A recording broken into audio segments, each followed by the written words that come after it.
चलिए आगे बढ़ते हैं शो में। और श्रेया वीरू है मेरे साथ एज ऑलवेज। गुड आफ्टरनून आप दोनों को। Good afternoon. और मार्केट देखिए फिर से थोड़ा सा अंडर प्रेशर और निफ्टी अब करीब करीब 54 पॉइंट नीचे आपको ट्रेड करता हुआ दिखाई देगा 25,116 पर।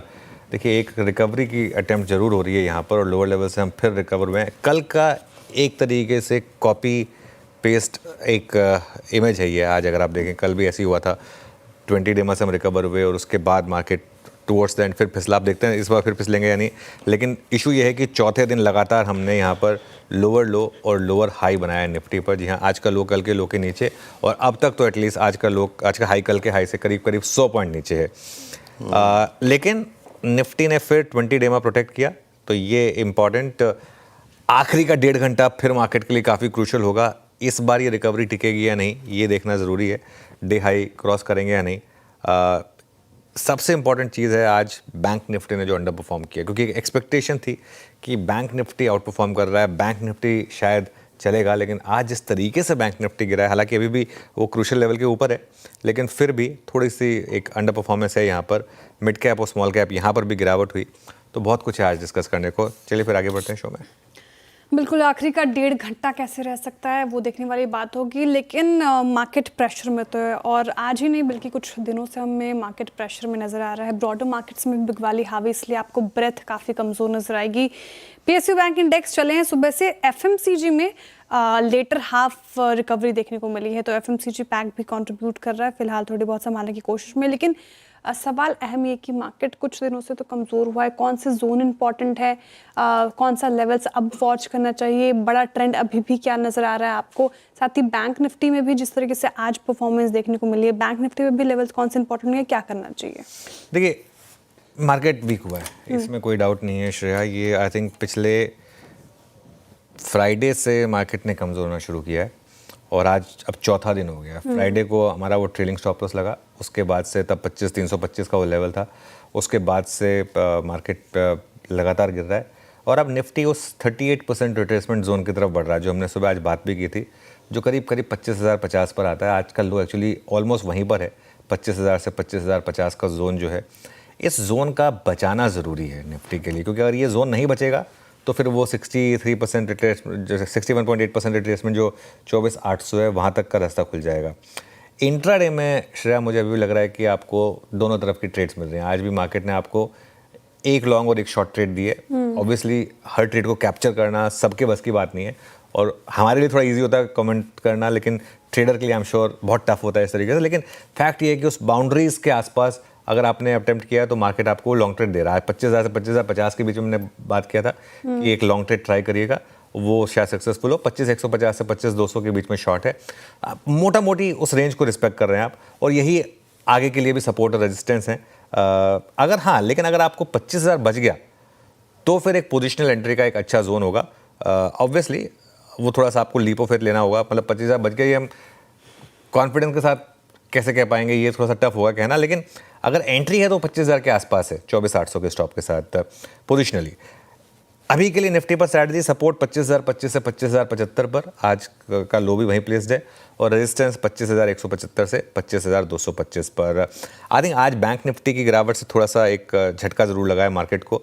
यहाँ पर आपको 55,000 से 55,200 का सपोर्ट है शेयर और 55,500 से 55,700 ये एक रेजिस्टेंस होगी। चलिए वीरू के पास चलते हैं, स्टॉक स्पेसिफिक क्या एक्शन रहा है ये जानते हैं। वीरू गुड आफ्टरनून, बताइए। गुड आफ्टरनून अनुज। देखिए बहुत सारे अच्छे ब्रेकआउट्स हैं अनुज आज, और पहला मैं जिक्र करना चाहूँगा दैट्स एम्बर एंटरप्राइजेस में इसके पुट ऑप्शंस, इसके कॉल ऑप्शंस, इसके फ्यूचर्स। एम्बर आज इस वक्त तेज़ी के लिहाज से अगर आप देखें डेरिवेटिव गेनर्स में शामिल है, अभी भी डे हाई पर है बट एक क्लियर कट ब्रेकआउट 1.5% ऊपर, और इसने ओवरटेक किया, इसने क्रॉस किया 6 जनवरी 2025 के स्विंग हाई की चैनल को, और इसमें अब ओआई शेयर हो रहा है 1.56% ओआई शेयर, यानी कंप्लीटली शॉर्ट कवरिंग इस पर हावी होती हुई।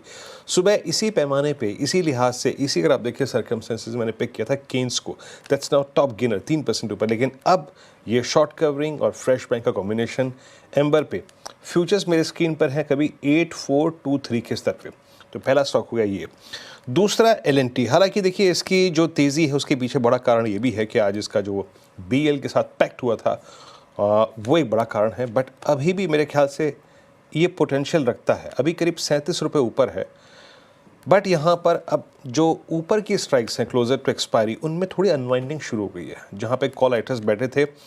और अब एल.एन.टी 28 मई 2025 के बाद की हाईएस्ट ट्रैजेक्टरी पे, या फिर कह लीजिएगा दिसंबर 2024 यानी मोटा मोटी CY25 के सबसे हाईएस्ट क्लस्टर पे अभी तक कोई पार्टिसिपेशन नहीं है इस स्टॉक का इस पूरी तेज़ी में, बट एक क्लियरली बड़ी रेंज का ब्रेकआउट और एक classical inverted head and shoulders 3% का OI बिल्डअप ऐसा पिछले काफ़ी समय से नहीं हुआ। तो एक L&T OI और न्यूज़ फ्लो के संदर्भ में इंप्रेस कर रहा है। और एक FMCG बास्केट जहां पर आज काफ़ी स्ट्रॉन्ग मूव है, उसमें एक टाटा कंज्यूमर 1.25% ऊपर 1146 लेट पार्टिसिपेट किया, लेकिन अच्छा है। क्लासिकल राउंडिंग बॉटम 1146 पर ट्रेड करता हुआ, यहाँ पे ओपन इंटरेस्ट करीब करीब 1 लाख से जुड़े हैं, बट प्लेसमेंट इसका अच्छा लग रहा है। अनुज, IT की बात करते हैं। 35,005 IT क्या अभी कुछ समय के लिए हमको, ठीक है आज बैंक निफ्टी थोड़ा सा कोलैप्स हुआ, बट क्रिटिकल लेवल्स नहीं तोड़े। अभी 55,155,000 की वो जोन नहीं तोड़ी।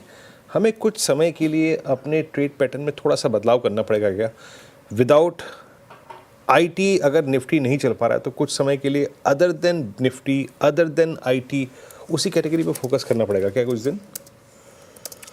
देखिए, सच बताऊं तो IT में इस समय अब इशू H1B वीज़ा का नहीं है। ये अगर H1B वीज़ा का इशू होता तो वो उसी दिन निपट चुका होता मामला सारा का सारा। H1 इसमें इशू है कि क्या मार्केट एक फियर लेकर चल रहा है अब यहाँ से। एक तो देखिए आज एक और चीज़ हो गई, कल जो रात को पावल साहब ने कहा उससे मार्केट को एक डर लग रहा है कि कहीं हो सकता है उतने रेट कट आए ना। और दूसरा जो H1B वीज़ा पर हुआ, क्या वो एक स्टार्टिंग पॉइंट है, आगे कुछ और नेगेटिव आ सकता है नहीं आ सकता है। आई थिंक मार्केट को ज़्यादा डर विरो उस चीज़ का है, इस वजह से मुझे लग रहा है कि IT गिरा। सिर्फ H1B वीज़ा की वजह से इतना इम्पैक्ट नहीं था IT कंपनीज पर। इनफैक्ट बहुत लोगों का तो मानना है कि ये मीडियम टू लॉन्ग टर्म हो सकता है IT कंपनीज के लिए एक्चुअली पॉजिटिव हो, क्योंकि वो लोअर कॉस्ट वो यहीं पर बैठा कर अगर आप अब सारा काम कराएंगे तो उल्टा और ज़्यादा उनको सस्ता पड़ेगा। तो उस हिसाब से बाकी तो खैर लेट्स वेट एंड वॉच। ये मुझे लग रहा है कि सिर्फ H1B का इशू नहीं है, समथिंग मोर देन दैट। चलिए आगे बढ़ते हैं और शायद शो को आगे बढ़ाएं फिर। जी, कुछ सवाल मेरे कुछ स्टॉक स्पेसिफिक हैं। आपने बिग स्टॉक्स में भी इसको शुमार किया था। मारुति अगर आप देखें बिग स्टॉक्स में शुमार था, वो 1% की रैली के साथ कर रहा कारोबार। मिंडा कॉप आपने सुझाया था और 8% के करीब करीब गैप ओपनिंग हुई थी, उसके बाद भी चला है ये 12% आई गेस इंट्राडे में। SBI कार्ड, तो ये सारे स्टॉक्स अच्छे चले हैं। अब यहाँ से क्या अप्रोच रहेगी बिग स्टॉक्स के ऊपर? जी नहीं, ये एक्चुअली अच्छी बात कही आपने। देखिए, मेरे ख्याल से ये आपको एक और चीज़ बता रहे हैं कि इस मार्केट में भी अगर आप ढंग से स्टॉक चुन रहे हैं तो पैसा बन रहा है। सिर्फ एक स्विगी नहीं चला, बाकी सब चले। और मिंडा तो प्री ओपन में तो 2-3% ही ऊपर था, उसके बाद I think frankly hand on heart मुझे नहीं पता था कि आज मिंडा इतना चल जाएगा। चलेगा ये पता था, लेकिन 12% दौड़ जाएगा, इस वॉल्यूम के साथ दौड़ेगा। 2 करोड़ शेयर, मुझे याद नहीं लास्ट टाइम इस स्टॉक में कब 2 करोड़ शेयर का वॉल्यूम हुआ है। मतलब 1200 करोड़ का वॉल्यूम हो गया है यहाँ पर। SBI कार्ड ईजी था, क्योंकि SBI कार्ड बता रहा था आपको चीख के वैसे भी स्ट्रॉन्ग स्टॉक है, और उसमें दिख रहा था कि ये इस तरीके का मूव आएगा SBI कार्ड में। और SBI कार्ड ने तो मौका भी दिया आज आपको। देखें, अगर आप एक बार खुलने के बाद थोड़ा नीचे आया और वहाँ से रिकवरी हुई यहाँ पर। आई थिंक मारुति इंटरेस्टिंग था, क्योंकि बहुत लोगों को ना डिसबिलीफ है अभी मारुति में, और मुझे हैरानी नहीं होगी, देखिए मुझे बिल्कुल हैरानी नहीं होगी अगर ये स्टॉक अगले साल आपको 20 से 25 हज़ार रुपये से ऊपर का भी लेवल दिखा दे तो। क्योंकि क्या है ना, ये मारुति बहुत सालों का इतने सालों का एक कंजेशन जोन क्रॉस करके आया है। एक समय था मारुति मार्केट का सबसे स्ट्रॉन्ग स्टॉक था, फिर उसकी 3 या 4 साल की एक बेयर मार्केट आई, उसके बाद अभी उस जोन से बाहर आया है। अगर इसका 5 साल का चार्ट दिखा सकते हैं तो एक बार दिखाइएगा। ये देखिए 5 साल का चार्ट है, वो एक बेरिश फेज से बाहर निकल कर अब फाइनली मारुति ने चलना शुरू करा है। तो ये जब स्टॉक इस तरीके से इतने लंबे फेज से बाहर आते हैं ना, वो नॉर्मली उनकी रैली जो होती है ना वो काफ़ी बड़ी होती है। चलिए अब आगे बढ़ते हैं और ट्रेंडिंग स्टॉक्स की बात करते हैं। ट्रेंडिंग स्टॉक्स की बात करेंगे, और देखिए स्टॉक स्पेसिफिक सही अप्रोच हो तो मार्केट में आराम से पैसा बनाया जा सकता है। CNBC की आवाज़ के साथ आप जुड़े रहिए। आप ट्रेंडिंग स्टॉक्स की बात करते हैं। मार्केट प्रेशर में से थोड़ा जिस स्टॉक्स पर ज़्यादा डेंट पड़ा शुरुआत उन स्टॉक्स के साथ। टाटा मोटर्स टॉप लूजर्स में शुमार है, आज करीब करीब 2% की गिरावट यहाँ पे देखने को मिल रही है। आईटी पैक से अगेन विप्रो दिखेगा आपको 2% टूटा। बीईएल में भी थोड़ा प्रेशर है, आज 1.5% से ज़्यादा। इंडसइंड बैंक भी आज प्रेशर में नजर आ रहा है, लगभग 1.5% से ज़्यादा। इनफैक्ट आप देखिए पीवी फिनटेक वायदा का लूजर्स और 1.5% की गिरावट यहाँ पे। गोदरेज प्रॉपर्टीज रियल्टी स्पेस में काफ़ी आज गिरावट देखने को मिल रही है, 2 से 2.5% इंडेक्स आज नीचे है, तो 3.5% से ज़्यादा की गिरावट गोदरेज प्रॉपर्टीज में। संवर्धन मदरसन में आज थोड़ी बिकवाली हावी होती हुई नजर आई। शानदार स्ट्रेच के बाद आप देखें तो यहाँ 3% का गोता लगाया इसने। भारत फोर्ज में भी मुनाफा वसूली देखने को मिल रही है 3% से ज़्यादा।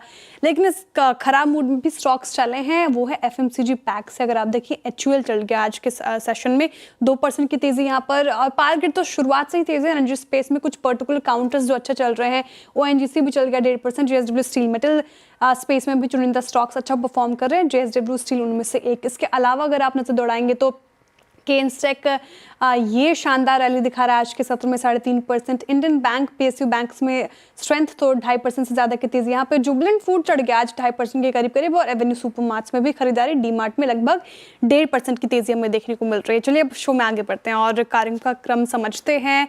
फंडामेंटल राइड के लिए मार्केट होंगे मार्केट्स में इंडिया के मयूरेश जोशी जी, टेक्निकल कॉल्स रहेंगे हम प्रकाश काबा, मानस जायसवाल, राजेश सातपुते, रचना वैद्य, चंदन तापड़ी और विकास सालुंखे। जिसे 2:15 पर यतिन मोता बताएंगे आपको आईटी में क्या चल रहा है। 2:25 पर आशीष चतुर्वेदी से समझेंगे स्विगी का शेयर क्यों फोकस में है। 2:30 बजे समझेंगे एचएसबीसी भारत पर क्यों बुलिश है। 2:40 पर कंचन नौटियाल बताएंगे आपको मिंडा कॉर्प क्यों भाग रहा है। 2:50 पर आशीष चतुर्वेदी बताएंगे 2024 में आईपीओज प्रदर्शन कैसा रहा। 2:55 पर बिग मार्केट वॉइस में हमारे साथ होंगे कैपिटल माइंड के फाउंडर एंड सीईओ दीपक शेनॉय। 3:05 पर डीलिंग रूम चेक। 3:10 पर कल के लिए स्ट्रैटेजी। 3:15 पर बीटीएसटी एसटीबीटी कॉल्स। चलिए शुरुआत करते हैं फिर ट्रेड्स की और हमारा पैनल तैयार है। आप सभी को गुड आफ्टरनून। गाबा सर बताइए क्या पिक किया आपने। Good afternoon to you. और स्टॉक जो पिकअप किया मैंने है मेरा पोर्टफोलियो स्टॉक यूनाइटेड स्पिरिट्स। इसमें बहुत अच्छा बेसिक फॉर्मेशन है काफी हफ्तों से, तो मुझे लगता है यहाँ से एक अप मिल सकता है। आप ट्रेड करा यूनाइटेड स्पिरिट 1353 के आसपास। मेरे ख्याल से स्टॉप लगाकर चले 1344 का, करीब 9 रुपए का है। टारगेट 1370 टू 1380 जोन है, लेकिन ये स्पिल ओवर ट्रेड बन सकता है और हायर जोन देख सकते हैं आते दिनों में यूनाइटेड स्पिरिट्स। ओके यूएसएल आपकी कॉल है और एक बार स्क्रीन पे रखिएगा। यूनाइटेड स्पिरिट्स 1354 पूरे साल नहीं चला जनाब, ये स्टॉक पूरे साल नहीं चला और चल रहा है नवरात्रों में। ठीक है 1354 पे चल रहा है तो चल रहा है। अब चलते हैं रचना जी के पास। रचना जी गुड आफ्टरनून, आपका ट्रेड। जी गुड आफ्टरनून। और मेरा ट्रेड रहेगा एसबीआई कार्ड में। एसबीआई कार्ड के फ्यूचर्स को हम लॉन्ग कर सकते हैं। एज ए डिस्क्लोजर ये मॉर्निंग में हमने अपने क्लाइंट्स को भी दे रखा है और यहाँ पे at this point in time हमारा एसएल होना चाहिए 877 पे, और अगर ये अपसाइड कंटिन्यू करता है तो हमारा टारगेट इसमें बन सकता है 893 एंड 898। ओके एसबीआई कार्ड शानदार रैली इस पर्टिकुलर काउंटर में, बिग स्टॉक्स में भी शुमार। और अब चलते हैं राजेश जी के पास। राजेश सातपुते जी गुड आफ्टरनून, बताइए क्या पिक कर रहे हैं आप। Good afternoon Shreya, good afternoon everyone. Shreya देखिए मेरी नजर है टाटा कंज्यूमर के चार्ट के ऊपर। एक बेहतरीन चार्ट है, जिगजैग फॉर्मेशन है। मेरे हिसाब से इसका स्विंग का अगर आप टारगेट देखें एटलीस्ट फॉर द डे, वो रहेगा करीबन 1160 से लेके 1170। So at a level of 1145 it's a buy in Tata consumer. Stop loss अब हम जो मेंटेन करेंगे वो रहेगा 10 पॉइंट का। सो 1135 ये हमारा स्टॉप लॉस होगा स्विंग ट्रेड का। टाटा कंज्यूमर ये हो गई राजेश जी की ट्रेड। मानस जी बताइए गुड आफ्टरनून, आपने क्या ट्रेड पिक किया। गुड आफ्टरनून अनुज जी। तो देखिए पावर ग्रिड में खरीदारी करने की राय रहेगी। यहाँ पर एक इनवर्स रेंज पैटर्न का ब्रेकआउट है। स्टॉक ने अपने 200 मूविंग एवरेज को रिगेन कर लिया है, तो आई थिंक करंट लेवल्स पे खरीदारी की जा सकती है। 191 का आपको स्टॉप लॉस लगाना है और 200 रुपए के टारगेट सेट करने हैं। ये कैश लेवल्स है। चाहे तो 195 का 195 वाला कॉल ऑप्शन ले सकते हैं। 2 रुपए 80 पैसे पर ट्रेड हो रहा है। 1 रुपए 60 पैसे का स्टॉप लॉस लगा लीजिए और 6 रुपए के टारगेट सेट कर लीजिए। मानस आपके ट्रेड को क्रॉस चेक कर लेते हैं, मेरे ख्याल से कुछ प्रॉब्लम है। आप पावर ग्रिड फ्यूचर्स की रिकमेंडेशन दे रहे हैं ना, पावर ग्रिड की। इट्स 294, आपका लेवल क्या है। जी जी बिल्कुल 294 ओके। स्टॉप लॉस रहेगा 291 का अविरेज जी। 291 के स्टॉप लॉस से खरीदारी करेंगे और टारगेट सेट करेंगे 300 पावर ग्रिड में। ये कैश लेवल्स हैं। ऑप्शन में आप 295 का कॉल ऑप्शन ले सकते हैं। ₹2.80 पे ये ऑप्शन ट्रेड हो रहा है। इसमें स्टॉप लॉस आपको ₹1.5 का लगाना है और टारगेट आपको ₹6 के सेट करने हैं।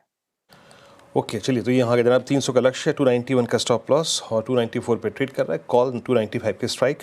पावर ग्रिड आज 200 डेमा के ऊपर ट्रेड करता हुआ पोस्ट जुलाई 2025। विकास जी, गुड आफ्टरनून, आपका trade. Good afternoon Virendra ji. देखो, ओवरऑल मार्केट का सेटअप थोड़ा वॉलेटिलिटी देखने मिल रही है, बट अभी भी एक इंपॉर्टेंट सपोर्ट के आसपास ट्रेड कर रहा है। तो मेरा यहाँ पे बाय कॉल रहेगा नायका। नायका में हमने देखा है कि लास्ट 2 ट्रेडिंग सेशन में थोड़ा सा प्रेशर बिल्ड होते हुए देखने मिल रहा है, बट एक इंपॉर्टेंट सपोर्ट जोन जो इसमें देखने मिल रहा है 230 टू 235 के बीच में। आज भी उसने उसी इंपॉर्टेंट सपोर्ट का यहाँ पे मॉर्निंग में एक लो बनाया था, उसके बाद वापस वहां से एक थोड़ी सी पुल बैक रैली देखने मिल रही है। 237 के आसपास फिलहाल तो ये ट्रेड कर रहा है। मुझे लगता है 254 के टारगेट के लिए इसको बाय किया जा सकता है। नीचे में जो इंपॉर्टेंट सपोर्ट देखने मिलेगा 232 का है, और ये हमने हमारे निर्मल मंग में भी रिकमेंड कर चुके हैं। तो ओवरऑल यहाँ पे मुझे लगता है वापस एक अच्छा पुल बैक रैली यहाँ पे नायका में देखने मिल सकता है 254 के टारगेट के लिए। ओके, नायका, विकास जी के पिक। नायका ने शानदार रैली इस साल में अब तक दी। 44% ज़्यादा के रिटर्न नायका ने दिए अपने निवेशकों को। चलिए, टेक्निकल कॉल्स हो गए, पूरे एक करके सामने रख देती हूँ। आपके गाबरसन ने चुना है यूनाइटेड स्पिरिट्स। यहाँ पे खरीदारी की राय उनकी तरफ से 1380 तक के टारगेट दिख रहे हैं वो। 1344 का आपको स्टॉप लॉस मेंटेन करके चलना है। रचना जी कह रही है SBI कार्ड पर दाव लगाए, अच्छा लग रहा है उनको ये चार्ट। 898 का टारगेट और 877 का स्टॉप लॉस। राजीव सातपुते जी ने टाटा कंज्यूमर चुना, अच्छा चार्ट लग रहा है उनको। यहाँ पे खरीदारी की राय 1170 के टारगेट, 1135 का आपको स्टॉप लॉस मेंटेन करना है। मानस जी ने पावर ग्रिड पे दाव लगाने की सिफारिश की है, अच्छा लग रहा है काउंटर। 300 के टारगेट दिख रहे वो, 291 का स्टॉप लॉस। और विकास जी ने अभी नायका चुना है, अच्छा लग रहा है। नायका आपके स्क्रीन पर आएगा, टारगेट और स्टॉप लॉस नोट कर लीजिए। 254 और 232 का आपको स्टॉप लॉस मेंटेन करना है। मयूरेश जी हमारे साथ मौजूद हैं। मयूरेश जोशी जी, गुड आफ्टरनून, स्वागत है आपका कार्यक्रम में। मार्केट का मूड माहौल तो थोड़ा प्रेशर में, लेकिन ऐसे में भी आपके रडार पे कौन से स्टॉक्स हैं जो अच्छा मुनाफा कमा कर दे सकते हैं हमारे निवेशकों को? Afternoon Shreya ji, afternoon Anuj ji, and afternoon to everyone on the panel. तो हमें लगता है आई थिंक चुनिंदा कमोडिटी यानी मेटल स्ट्रोक एनर्जी वाले स्टॉक्स अच्छे करने चाहिए। और इसमें मुझे लगता है आई थिंक नेवेली लिग्नाइट, ये हमारी स्क्रीनर्स पे आ रहा है मार्केट्स पे इंडिया में। नेवेली लिग्नाइट की खासियत ये है कि नवरत्न कंपनी एक तो, दूसरा आई थिंक जो एक्सपेंशन प्लान्स है एनएलसी इंडिया के काफी सिग्निफिकेंट है अगले कुछ वर्षों के लिए। उनकी जो लिग्नाइट कैपेसिटी है that is expected to increase multifold. जो रिन्यूएबल कैपेसिटी है वो लगभग 1500 मेगावाट से 10,000 मेगावाट के ऊपर निकल जाएगी। थर्मल कैपेसिटी 5,500 मेगावाट से 10,000 मेगावाट तक निकल जाएगी। इनका जो केपेक्स इन्होंने प्लान किया है is almost 1,10,000 crores। A large part of that will be through internal accruals। और इसलिए आई थिंक जो बैलेंस शीट स्ट्रेंथ है, जो उम्मीद हम लगाए बैठे हैं in terms of expected volume growth, आज ये कंपनी 38% की मार्जिन पोस्ट कर रही है एज पर Q1। बट उनकी एक्सपेक्टेशन यही है कि अगले 2 वर्षों में जैसे ये ट्रांजिशन फेजेस में आता रहेगा तो EBITDA margin should head to 45% FY27 exit में। And by the time they hit FY29 या FY30 कहीं ना कहीं आई थिंक इनकी मार्जिन 50% के आसपास आनी चाहिए। तो incremental revenue growth, incremental margin expansion ये अर्निंग्स को सहारा देंगे। वैल्यूएशन बहुत महंगे नहीं है, डिविडेंड यील्ड स्टॉक देती है, बैलेंस शीट स्ट्रेंथ बहुत स्ट्रॉन्ग है। और इसलिए रेटिंग, रैंकिंग, इंस्टीट्यूशन होल्डिंग जो सारे पैरामीटर हम कैंसिल में देखते हैं इसमें आई थिंक ये फुलफिल होता है। तो ये स्टॉक को जरूर आपके प्राइवेट में। ओके, चलिए, तो ये एनएलसी इंडिया ये हो गई आपके लिए एक फंडामेंटल पिक। मार्केट निफ्टी का एक बार कंट्रीब्यूशन देखते हैं ज़रा। और जो आज डिक्लाइन आई है उसमें सबसे ऊपर आपको दिखाई देगा एक्चुअली ICICI बैंक आज, और उसके तुरंत बाद HDFC बैंक। इनफैक्ट चारों के चारों टॉप कंट्रीब्यूटर बैंकिंग स्पेस से, ICICI bank, HDFC bank, axis bank और कोटक महिंद्रा बैंक। थोड़ा ये सरप्राइजिंग है क्योंकि स्पेशली एक्सिस और कोटक यहाँ पर पिछले 2-3 दिन से अच्छे मूव्स बन रहे थे। इवन इंडसइंड बैंक डेवलपर आया तो थोड़ा सा बैंक निफ्टी में दिक्कत आपको बनती हुई दिखाई देगी। इसके अलावा 1-2 स्टॉक्स और देखते हैं जहाँ पर थोड़ा सा इस समय प्रेशर है। टाटा मोटर्स ये अच्छा खासा सेलिंग प्रेशर में करीब 2% नीचे है। इसके अलावा विप्रो में भी सेलिंग प्रेशर है करीब 2% नीचे। इनफैक्ट विप्रो अब डेलो पर है। और एक काम करते हैं, IT कंपनियों की बात करते हैं क्योंकि एक बड़ा प्रेशर इस इंडेक्स ने डाला है पिछले 3-4 दिनों ने। मार्केट को क्या डर है, यत्न से समझते हैं। यत्न, गुड आफ्टरनून। Good afternoon. और अगर हम IT कंपनीज की बात करें तो पिछले हफ्ते जो वीकेंड पे बुरी खबर आई थी कि H1B वीज़ा पे काफ़ी सारी फ़ीस और जो चॉइसेस हैं और जो लॉटरी सिस्टम है यहाँ मॉडिफिकेशन होगा। और एक क्लैरिफिकेशन आपको व्हाइट हाउस की तरफ से आता हुआ नज़र पड़ रहा है। अमेरिकी जो प्रेस करस्पॉन्डेंट्स हैं उनका कहना ये कि जो H1B वीज़ा है इसकी सिस्टम को पूरी तरीके से बदला जाएगा। H1B सिस्टम जो है वो पहले लॉटरी बेस्ड थी, लेकिन अब ये होगा सैलरी बेस्ड, यानी जो कॉम्पनसेशन होगा उस तर्ज पे आपको एलोकेशन के चांसेस ज़्यादा मिलेंगे H1B के। इसका मतलब ये है कि जितनी ज़्यादा सैलरी है, जितना ज़्यादा कॉम्पनसेशन आप इंडिविजुअल को देंगे, उस तर्ज पे आपको H1B का अलॉटमेंट होता हुआ नज़र पड़ेगा। इससे क्या होगा, जो एंट्री लेवल IT के लिए खास करके जो H1B वीज़ा इशू होता है उसको शायद लॉटरी सिस्टम में आने का ही मौका ना मिले। इनफैक्ट अगर हम बात करें तो लगभग 70% से 80% के बीच में लेवल 1 और लेवल 2 कर्मचारी को वीज़ा मिलता है लॉटरी सिस्टम के बेसिस पे। लेकिन अगर हम देखें तो जिस हिसाब से लेवल 3 और लेवल 5 की सैलरी कॉम्पनसेशन पैकेज है जो लगभग $1,00,000 के ऊपर इस केस में है, और लेवल 4 में लगभग $1,62,000 के आसपास का कॉम्पनसेशन है, तो अब इनका चांसेस बढ़ जाएगा। पहले इनको सबसे कम एलोकेशन मिलता था, लेकिन अभी ये जो चार्ट है ये इन्वर्स होता हुआ नजर पड़ेगा, क्योंकि क्लियरली जो कॉम्पनसेशन है और लेवल 3 लेवल 4 जो कैंडिडेट्स हैं इनको अब H1B वीज़ा मिलने की पूरी गुंजाइश अब बढ़ती हुई नज़र पड़ेगी, जिसके कारण जो एंट्री लेवल और जो लेवल 2 क्वालिफाइड IT प्रोफेशनल्स हैं इनको शायद H1B वीज़ा मिलने में दिक्कत होगी, जिसका कारण है कि आज भी IT शेयरों में दबाव है। ओके, IT शेयरों में दबाव। शुक्रिया यतिन। मयूरेश जी, गुड आफ्टरनून। आप IT में सबसे ज़्यादा वीकनेस कोफोर्ज में है, इस पर क्या व्यू होगा आपका? आफ्टरनून अनुज जी। नहीं, आई थिंक एक सेंटिमेंटल रिएक्शन तो सारे स्टॉक्स ने दे दी है, बट आई थिंक जो फंडामेंटल और स्ट्रक्चरल एक कारण हो सकता है is the transition of the business model itself. और ये थोड़ा आई थिंक स्ट्रीट को परेशान कर रहा है, क्योंकि आज अगर हम कॉम्पिटिटिव इंटेंसिटी देखें AI प्लेटफॉर्म्स की अक्रॉस द ग्लोब, इनफैक्ट कल ही मैं किसी से डिस्कस कर रहा था कि इंटरनली हमारे ऑफिस मीटिंग्स में जो वीकली बेसिस पे होती है, we are trying to incorporate a lot of AI tools, और ये agentic AI agents are changing every week. इतने ज्यादा और फास्ट इवॉल्व हो रहे हैं कि IT companies will probably have to adapt and adopt themselves ये पूरे चेंज के लिए। और ये पूरा चेंज आई थिंक दोनों cost as well as time effort लगने वाला है, क्योंकि reskilling of their employees, expecting new contracts to come through apart from the traditional outsourcing model, इसमें थोड़ा समय लग सकता है in terms of business change. Obviously I think outsourcing model overnight change नहीं होने वाला है, बट यहाँ पे ज्यादा मार्जिन एक्सपेंशन का स्कोप लग नहीं रहा है। Add to that I think ये सारी जो दिक्कतें आ रही हैं सिस्टम पे, अलॉन्ग विद प्राइस हाइक जो काफी कंपनीज लेंगी Q2 Q3 में, और प्राइसिंग प्रेशर्स अगर आगे जाके आए on the traditional model as well, ये थोड़ी दिक्कतें ला सकती है अर्निंग्स को लेके गोइंग फॉरवर्ड। इसलिए I think large part of the universe might report softer numbers.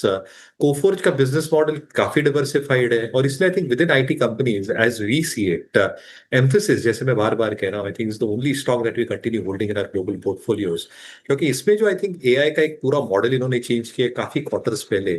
A large part of the revenues is now coming from a lot of the AI initiated processes, more than 60%, और ये number और भी बढ़ते जाएगा। तो मुझे लगता है I think the only stock that we continue holding with in the IT sector is Mphasis पर ही अभी फिलहाल दाव लगा रहे। लेकिन मसान मूवी देखिए क्या सर आपने, एक डायलॉग है उसमें, ये दुख काहे खत्म नहीं होता। मतलब IT जब संभलने की कोशिश करता है, कोई ना कोई ऐसी खबर आ जाती है ग्लोबली कि पाँव लड़खड़ाते हैं। तो ये अब IT पर क्या व्यू रहेगा ऐसे में? हालांकि हमने मयूरेश जी को सुना, आपका भी व्यू जानना चाहूँगा। देखिए IT में एक चीज़ बताऊँ मैं आपको, थोड़ा डिस्टिंक्शन करना होगा आपको। आई थिंक जैसे कोफोर्ज जैसे स्टॉक्स हैं, ये इससे पहले ही करना शुरू हो गए थे। अगर आप फॉर एग्जांपल कोफोर्ज का चार्ट देखेंगे, ये स्टॉक अच्छे नंबर पर ही गिरा था पिछली बार। तो आई थिंक एक डिस्टिंक्शन तो आपको बनानी होगी कि अभी कुछ समय के लिए ऐसे स्टॉक से दूर रहें। अगर IT में आपको काम करना है ना, आप फोकस करिए OFSS जैसा स्टॉक है फॉर एग्जाम्पल, टाटा टेक जैसा स्टॉक है, टाटा एलेक्सी जैसा स्टॉक है।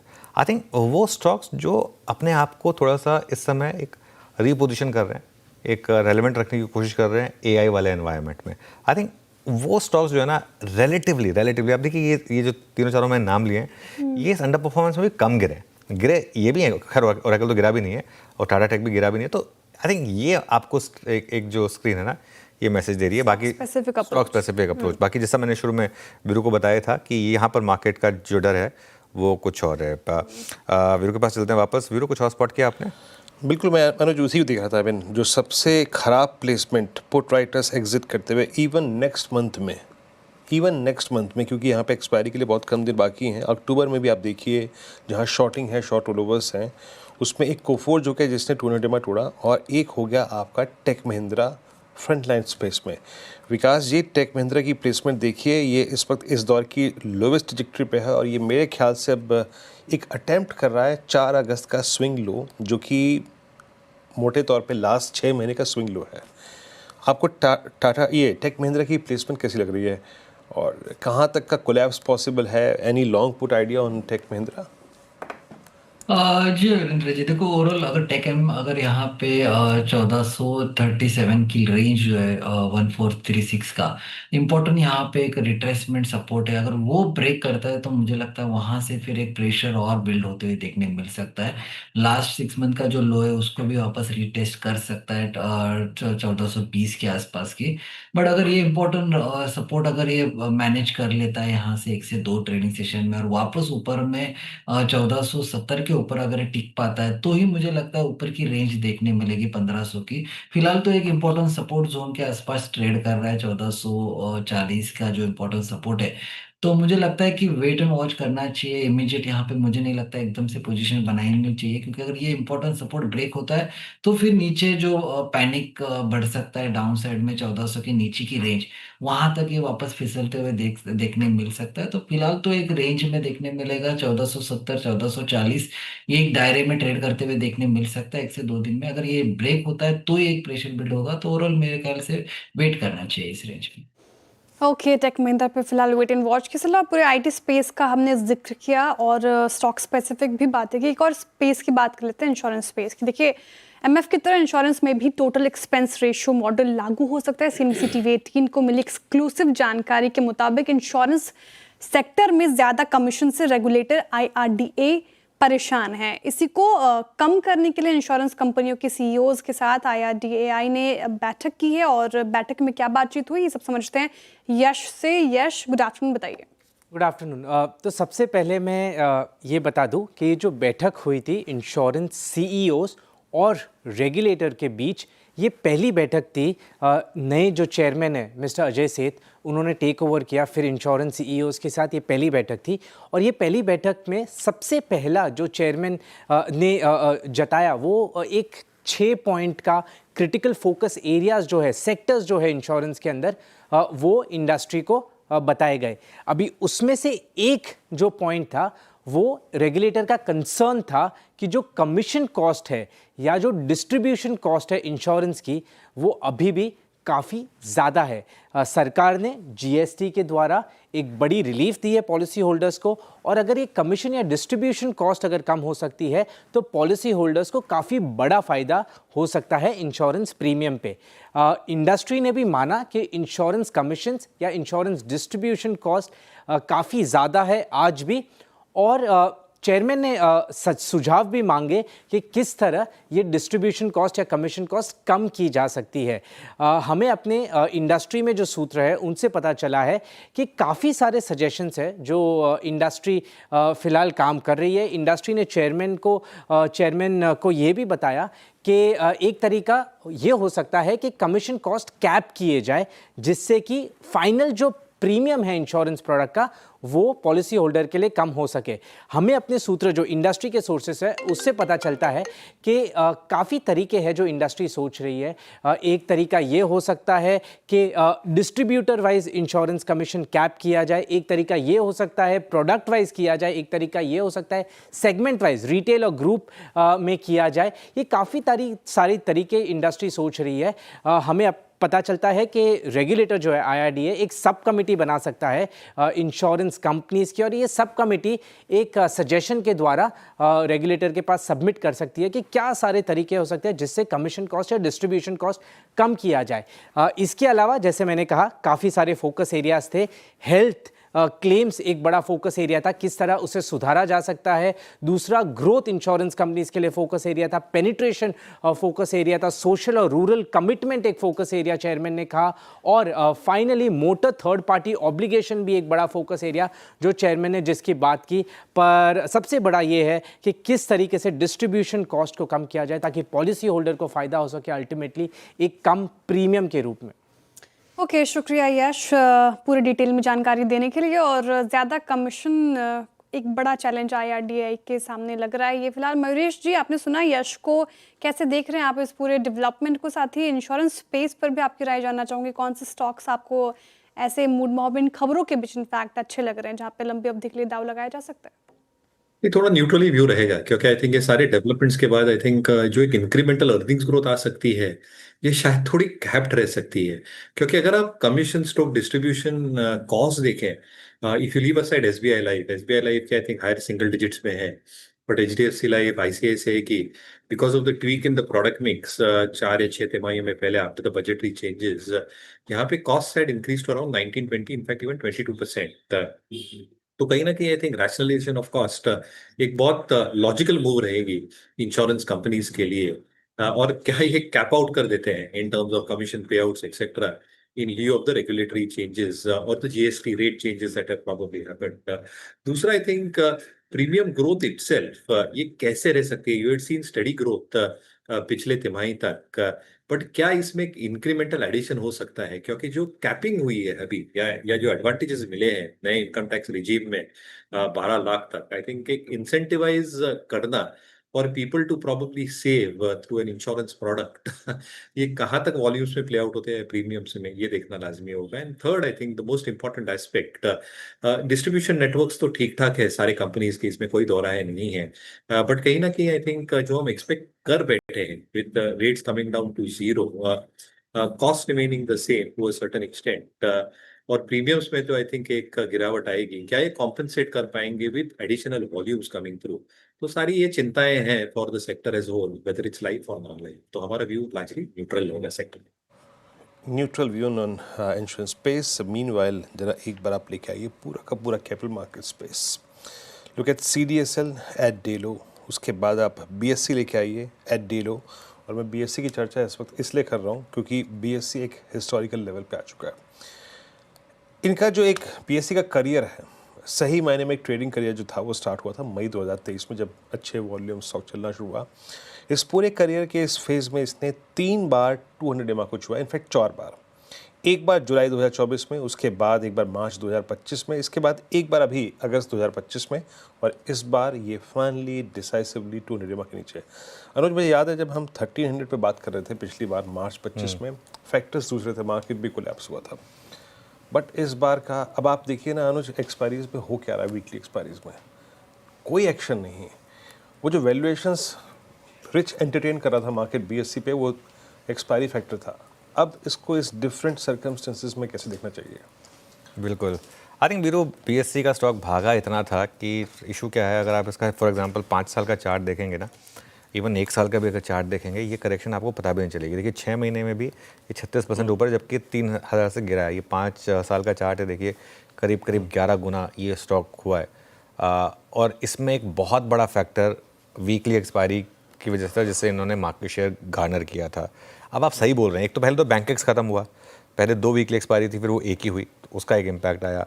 अब अगर वीकली ख़त्म ही हो जाएगा और सिर्फ मंथली होगा, और जिस पर काफ़ी सीरियस चर्चा हो रही है वैसे बाय द वे, और आई थिंक इससे ज़्यादा जो नेगेटिव मार्केट प्राइसिंग करने की कोशिश कर रहा है वो है अगर BSE और NSE दोनों की एक्सपायरी सेम डे हुई। तो अगर ये बोल दिया जाए कि बस सारी एक्सपायरी एक ही दिन, एक थर्सडे को, महीने के आखिरी थर्सडे को होंगी, वो BSE के लिए बहुत बड़ा नेगेटिव होगा। अगर एक ही दिन सेंसेक्स की और निफ्टी की एक्सपायरी हो रही होगी, ट्रस्ट में आप निफ्टी चुनेंगे, कोई भी निफ्टी चुनेगा। वो तो क्योंकि थर्सडे को सेंसेक्स अवेलेबल है, इसलिए लोग सेंसेक्स में ट्रेड करते हैं, वरना कोई रीज़न थोड़ा ना है उसको ट्रेड करने का। मैं एक रिपोर्ट पढ़ रहा था कि अगर ये दोनों इम्प्लीमेंट हो गए तो BSE की अर्निंग्स 50% तक गिर सकती हैं। तो ये एक वाजिब रिस्क रहेगा, और काफ़ी बड़े स्मार्ट इन्वेस्टर्स ने BSE बेचना भी शुरू किया है पिछले कुछ दिनों में, अपनी होल्डिंग ट्रिम करनी शुरू करी है। तो क्लियरली सेलिंग प्रेशर है यहाँ पर। सेलिंग प्रेशर है। माना से आपसे एक पिक्चर ड्रॉ करूँ, आई मीन अभी मान लीजिए किसी के पास शॉर्ट है, आई मीन जस्ट मैं एक ट्रेडिंग पर्सपेक्टिव ले रहा हूँ, लास्ट टाइम भी ये 50 वेमा तक रिट्रेस हो गया था। यानी अगर मेरे पास कोई शॉर्ट ट्रेड है तो मैं अभी भी बात या फिर एटलीस्ट टारगेट जोन्स 2000 तक की तो रख ही सकता हूँ। मान लीजिए मेरे पास शॉर्ट है या समबडी हु इज शॉर्ट, क्या लॉजिकल टारगेट है इस स्विंग में आपके BSE के? तो देखिए, अगर ये 200 मूविंग एवरेज के नीचे ट्रेड करना शुरू करता है और उसके नीचे भी लोअर टॉप लोअर बॉटम बनना शुरू होते हैं, तो मेरे तो समझना है कि 2000 तो कम से कम टारगेट्स हैं, क्योंकि जिस तरह के वीकली पैटर्न बन रहे हैं या तो मंथली पैटर्न बन रहे हैं, उसको देख के लग रहा है कि शायद 2000 को ब्रेक करके 1800 रुपए की तरफ स्टॉक जाने की कोशिश कर सकता है। तो बिल्कुल अप्रोच कॉशियस रहेगी। अगर आपके शॉर्ट पोजीशन है तो स्टॉप लॉस को रिवाइज करके 2200 रुपए के ऊपर लगा लें और पोजीशन में बने रहें। शायद 1800 रुपए तक के भाव आपको बीच से भी देखने को मिल सकते हैं। लेकिन अगर आप एक लॉन्ग साइड पे पोजीशन बनाना चाहते हैं तो आई थिंक ये सही समय नहीं है पोजीशन को बनाने का, या इसके लिए आपको वेट करना पड़ेगा। 2250 के ऊपर निकले तो ही यहाँ पर खरीदारी करें। ओके, खैर अभी तो खरीदारी की बात नहीं है, अभी तो यहाँ पर सेल करके शायद पैसा बन रहा है BSE में पिछले कुछ दिनों से। टॉप कैश कॉल का समय हुआ। गाबा सर, राजेश सातपुते जी और विकास जी हमारे साथ हैं। गाबा सर बताइए क्या रहेगा आपका कैश कॉल? मुझे पसंद है इस वक्त वो है कजारिया सीरम। कजारिया सीरम में ट्रेड करा है करीब 1216 पर, स्टॉप लगाएंगे करीब 1200 का, 16 रुपए का स्टॉप है। मुझे लगता है 1260 तक जाना चाहिए, स्पिल ओवर ट्रेड हो सकता है। Yes, Kajaria ceramics. Kajaria ceramics ये पसंद आ रहा है गाबा सर को। विकास जी आप बताइए कैश कॉल के लिए कौन सा स्टॉक आपने चुना है? जी हाँ, मैंने जो कैश कॉल चुना हुआ है वो है दीपक NTR, दीपक नाइट्रेट, जहाँ पे हमने देखा है कि आज भी एक अच्छा अपमूव देखने मिला था। 50 DMA के ऊपर अच्छे से सस्टेन भी हो रहा है, 1870 के आसपास फिलहाल ट्रेड कर रहा है। ऊपर में 1940 के टारगेट मुझे लगता है यहाँ पे आते हुए देखने मिल सकते हैं। नीचे में जो इम्पोर्टेंट अभी यहाँ पे सपोर्ट बन चुका है वो 1840 है, तो 1840 का स्टॉप लॉस से यहाँ पे दीपक NTR को बाय करना है 1940 के टारगेट के लिए। ओके, दीपक नाइट्राइट यहाँ पे 1940 के टारगेट के लिए। राजेश सतपुते जी आपका ट्रेड? वीरेंद्र जी देखिए, मेरा ट्रेड रहेगा shipping corporation of India, SCI। अगर आप इसका चार्ट देखें तो एक अच्छी आप कह सकते हैं कि स्ट्रेंथ के साथ ये खड़ा है पूरे दिन, और इसका जो लेवल है सपोर्ट वो है 228। तो हम जस्ट 226 का यानी दिन के लो का स्टॉप लॉस लगा के शिपिंग कॉर्पोरेशन को बाय करेंगे। टारगेट जो है स्विंग का वो रहेगा 240 से लेके 245 फॉर द डे। ओके, चलिए अब बात करते हैं स्विगी के शेयर की। आज फोकस में है शेयर कंपनी की रैपिडो में हिस्सा बेचने की योजना, साथ ही अपना क्विक कॉमर्स कारोबार उसको एक और सब्सिडरी में ट्रांसफ़र करना। आशीष के पास चलते हैं। अच्छा, एक्चुअली आशीष और कंचन दोनों आपको स्क्रीन पर नज़र आएंगे, क्योंकि आशीष से समझेंगे स्विगी की न्यूज़ और उसके बाद कंचन से जानेंगे कि इंस्टामार्ट और ब्लिंकिट का कंपैरिजन कैसा रहेगा। लेकिन पहले आशीष के पास चलते हैं। Ashish, good afternoon. Good afternoon sir. देखिए, रैपिडो में स्विगी ने तकरीबन 150% का गेन किया है। इस राइड को अगर आप देखें तो इन्होंने शुरुआत की थी इनकी सीरीज डी के फंडिंग राउंड में 2022 में। वहाँ से अगर आप देखें तो अच्छा खासा 150% का मुनाफा यहाँ पर देखने को मिला है। अब जो सीरीज डी का राउंड हुआ था रैपिडो का, इसमें अगर आप देखें तो $180 मिलियन का ये रेजिंग थी जो लेड बाय स्विगी थी। अब यहाँ पर अगर आप देखें तो अब इन्होंने पूरी अपनी 12% हिस्सेदारी जो है वो बेची है दो इन्वेस्टर्स को, एक 430 करोड़ की और एक 1970, टोटल 12% हिस्सेदारी बेची गई है।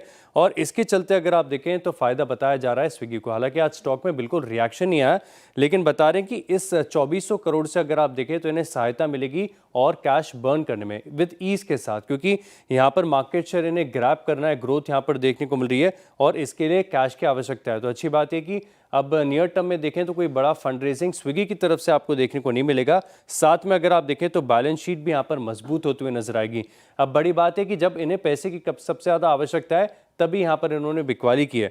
Q1 FY26 adjusted EBITDA loss अगर आप देखें तो तकरीबन 890 करोड़ का था। बर्न रेट अगर आप देखें तो स्टेडीली थोड़ा सा बढ़ते जा रहा है क्विक कॉमर्स में लगातार कंपटीशन के चलते।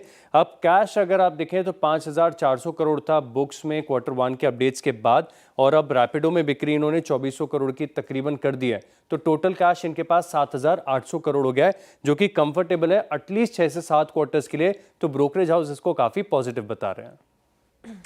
ओके, शुक्रिया आशीष बताने के लिए कि स्विगी को इससे कैसा फ़ायदा होगा। लेकिन एक और डिटेल समझते कंचन से कि स्विगी अपने क्विक कॉमर्स बिजनेस को अपनी सब्सिडियरी इंस्टामार्ट को क्यों ट्रांसफ़र कर रही है। इसे क्विक कॉमर्स में कंपटीशन का स्पेस कितना बदलेगा, समझते बताइए कंचन। जी डेफिनेटली इस टाइम पे अगर इसका कंपैरिजन अगर हम ड्रॉ करें तो सबसे बड़ा कॉम्पिटिटर इसका मार्केट के अंदर निकल के आता है ब्लिंकिट, क्योंकि ब्लिंकिट का इस टाइम पे मार्केट शेयर देखा जाए तो वह अप्रॉक्सीमेटली 50% तक का देखने को मिलता है, 46% टू बी वेरी स्पेसिफिक। ये इस टाइम पे ब्लिंकिट का मार्केट शेयर है।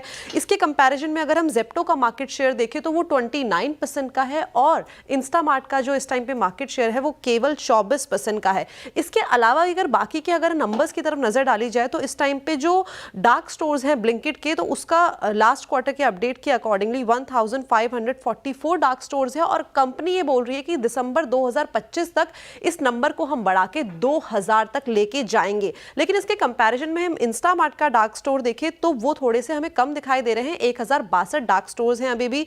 अगर एवरेज ऑर्डर की वैल्यू देखी जाए तो ब्लिंकिट की 669 रुपीस की है, वहीं स्विगी की देखी जाए तो 612 रुपए की है।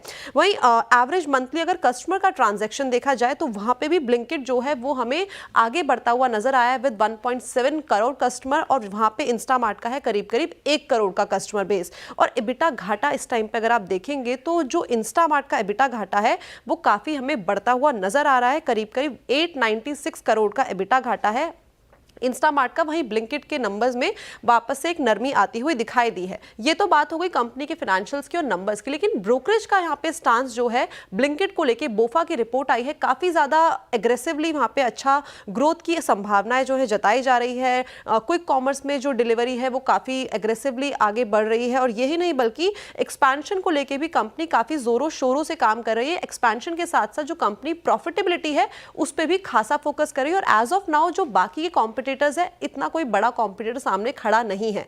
स्विगी के ऊपर अगर रिपोर्ट की बात करी जाए तो यहाँ पे 4 रिपोर्ट आई है, यहाँ पे स्टांस अलग अलग है। नोमुरा की बात करें तो बाय की रेटिंग है, 550 की टारगेट आपकी स्क्रीन पे आपको दिख रहे होंगे, और जहाँ पे सिटी और जेएम फाइनेंशियल ने अपने टारगेट को रिड्यूस करके 420 कर दिया है। सिटी और जेएम फाइनेंशियल का कहना है कि फंड रेजिंग तो हो गई है, लेकिन इसके बावजूद जो कंसर्न्स हैं बैलेंस शीट को लेके वो तस के मस हैं। जी चलिए गंज, बहुत बहुत शुक्रिया आपका इस पूरी बातचीत के लिए, और आशीष आपका भी बहुत बहुत शुक्रिया। और स्विगी ने जो कमाया और कितना बड़ा अगर आपने रिटर्न्स हासिल किया उसकी पूरी पैमाइश करने के लिए, और कुछ हाउस व्यूज़ भी आपने सुने यहाँ पर। मीनवाइल इस पैनल में इस वक्त चंदन भी जुड़ चुके हैं। चंदन, गुड आफ्टरनून, कार्यक्रम में स्वागत है। चंदन, डायरेक्शनल ट्रेड इस वक्त बहुत मुश्किल है, बहुत कम ट्रेड्स भी हैं, इंडेक्स की रेंज में फंसा हुआ है। क्या चुन रहे हैं आप इस वक्त का ट्रेड अपना? जी वीरू, बिल्कुल सही कहा। मार्केट में पिछले 4 दिनों से इंडेक्स में गिरावट है, बट सेलेक्टिव सेक्टर और स्टॉक्स में बाजार में मोमेंट बना हुआ है, क्योंकि इंडेक्स अभी भी 25,000 के ऊपर टिका हुआ है। तो मैं यहाँ पे थोड़ा सा कंजम्पशन थीम पे फोकस करूंगा और टाटा कंज्यूमर पे खरीदारी की सलाह रहेगी। ओवरऑल देखे तो वीकली चार्ट पे एक राउंडिंग फॉर्मेशन बन रहा है, और इमीडिएट जो हर्डल था 1135-40 उसके ऊपर ये काउंटर क्लोज होने के लिए तैयार हो रहा है। तो मेरे हिसाब से एक ऐसा काउंटर हो सकता है जहाँ पे मार्जिन ऑफ सेफ्टी के साथ में थोड़ा सा मोमेंटम है, और कहीं ना कहीं जो कंजम्पशन का बूस्ट है वो भी इस काउंटर के पॉजिटिव स्टेंस को सपोर्ट कर रहा है। तो 1123 के सपोर्ट से खरीदारी की सलाह देंगे। 1180 तक के टारगेट यहाँ पे बनने चाहिए। 1180 तक के टारगेट टाटा कंज्यूमर में चंदन जी देख रहे हैं। टाटा कंज्यूमर आज पैनल में दूसरी बार पिक किया गया, और वीरेंद्र जी भी ओपनिंग कमेंट्री में इसका जिक्र कर रहे थे। एफएमसीजी स्पेस में आज थोड़ी खरीदारी में दिख रही है काफ़ी दिनों बाद। एचयूएल भी डेज हाई पर आपको कारोबार करता हुआ नजर आएगा 1.5% की तेजी के साथ। Nestle India in fact days high के आसपास 1% की तेजी के साथ कर रहा है कारोबार। चंदन जी, टाटा कंज्यूमर के अलावा अगर आप देखें एचयूएल का चार्ट, एचयूएल कैसा लग रहा है इन स्तरों पर? और काफ़ी पेशेंस टेस्ट कर रहे हैं हमारे इन्वेस्टर्स एफएमसीजी काउंटर्स में। एचयूएल पर क्या राय है आपकी? बिल्कुल, देखिए पूरा एफएमसीजी इंडेक्स है, उसमें मोमेंटम नहीं है। इनफैक्ट इस वीक लगभग 1.5% की गिरावट बनी, और ओवरऑल आप देखोगे पिछले 13-14 दिनों से ऊपर के लेवल से करेक्शन देखने को मिला है। बट अब कहीं ना कहीं जब मार्केट में थोड़ा सा मार्जिन ऑफ सेफ्टी ढूंढ रहा है, इसलिए सिलेक्टिव एफएमसीजी काउंटर पे फोकस कर रहे हैं। हालांकि एचयूएल देखे तो वीकली चार्ट में लोअर टॉप लोअर बॉटम बना रहा है।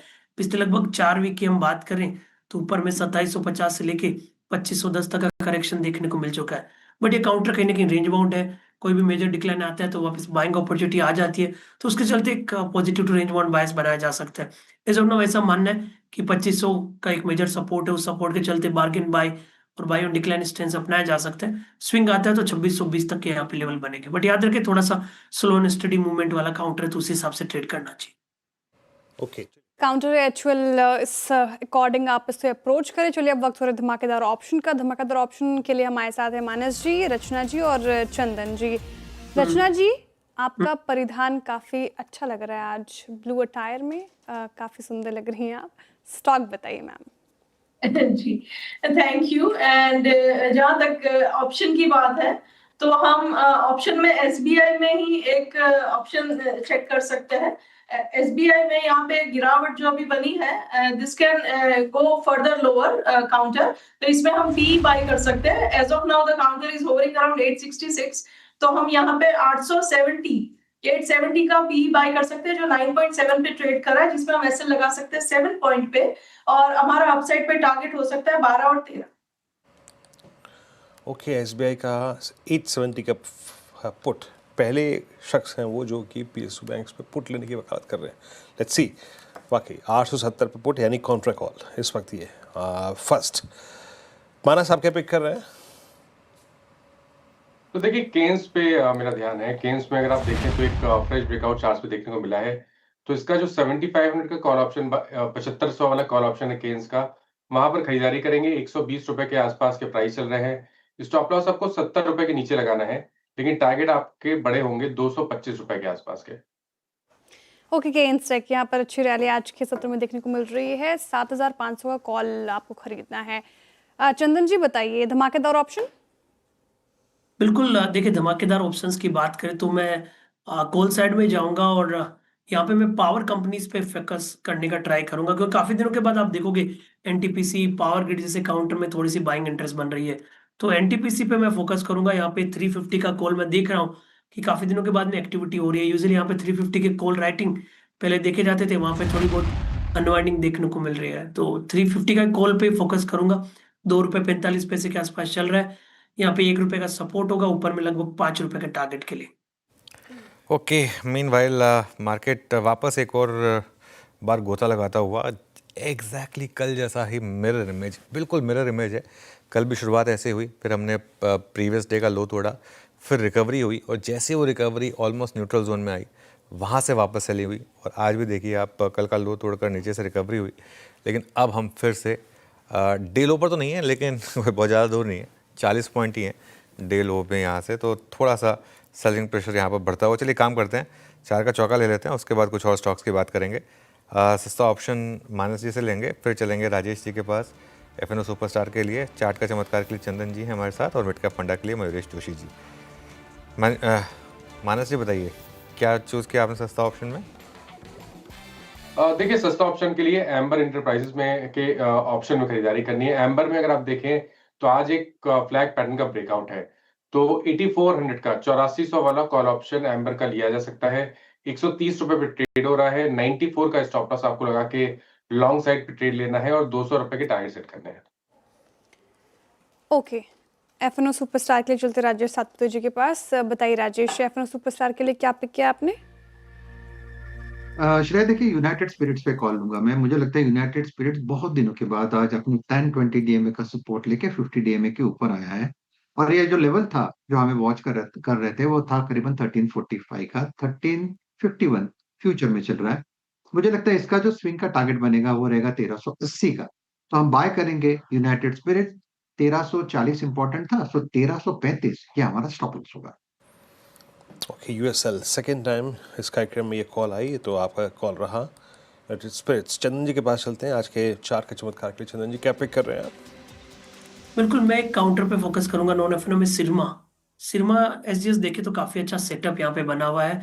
इनफैक्ट काउंटर अपने new life time high territory के आसपास है, बट पिछले लगभग आप देखोगे 15-16 दिन से कंसोलिडेट हो रहा है।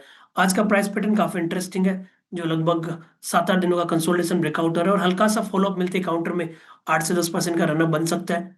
तो काफी अच्छा सेटअप है, वीकली, डेली, क्वार्टरली, और एक नया मोमेंटम बन रहा है। इसके लिए यहाँ पे खरीदारी की सलाह देना चाहेंगे। 840 के सपोर्ट से खरीदारी की सलाह होगी। लगभग 888 तक के टारगेट ये काउंटर छू सकता है। ओके, चलिए अब मिड कैप फंडा के लिए चलें। मयूरेश जी के पास। मयूरेश जी बताइए क्या पिक कर रहे हैं?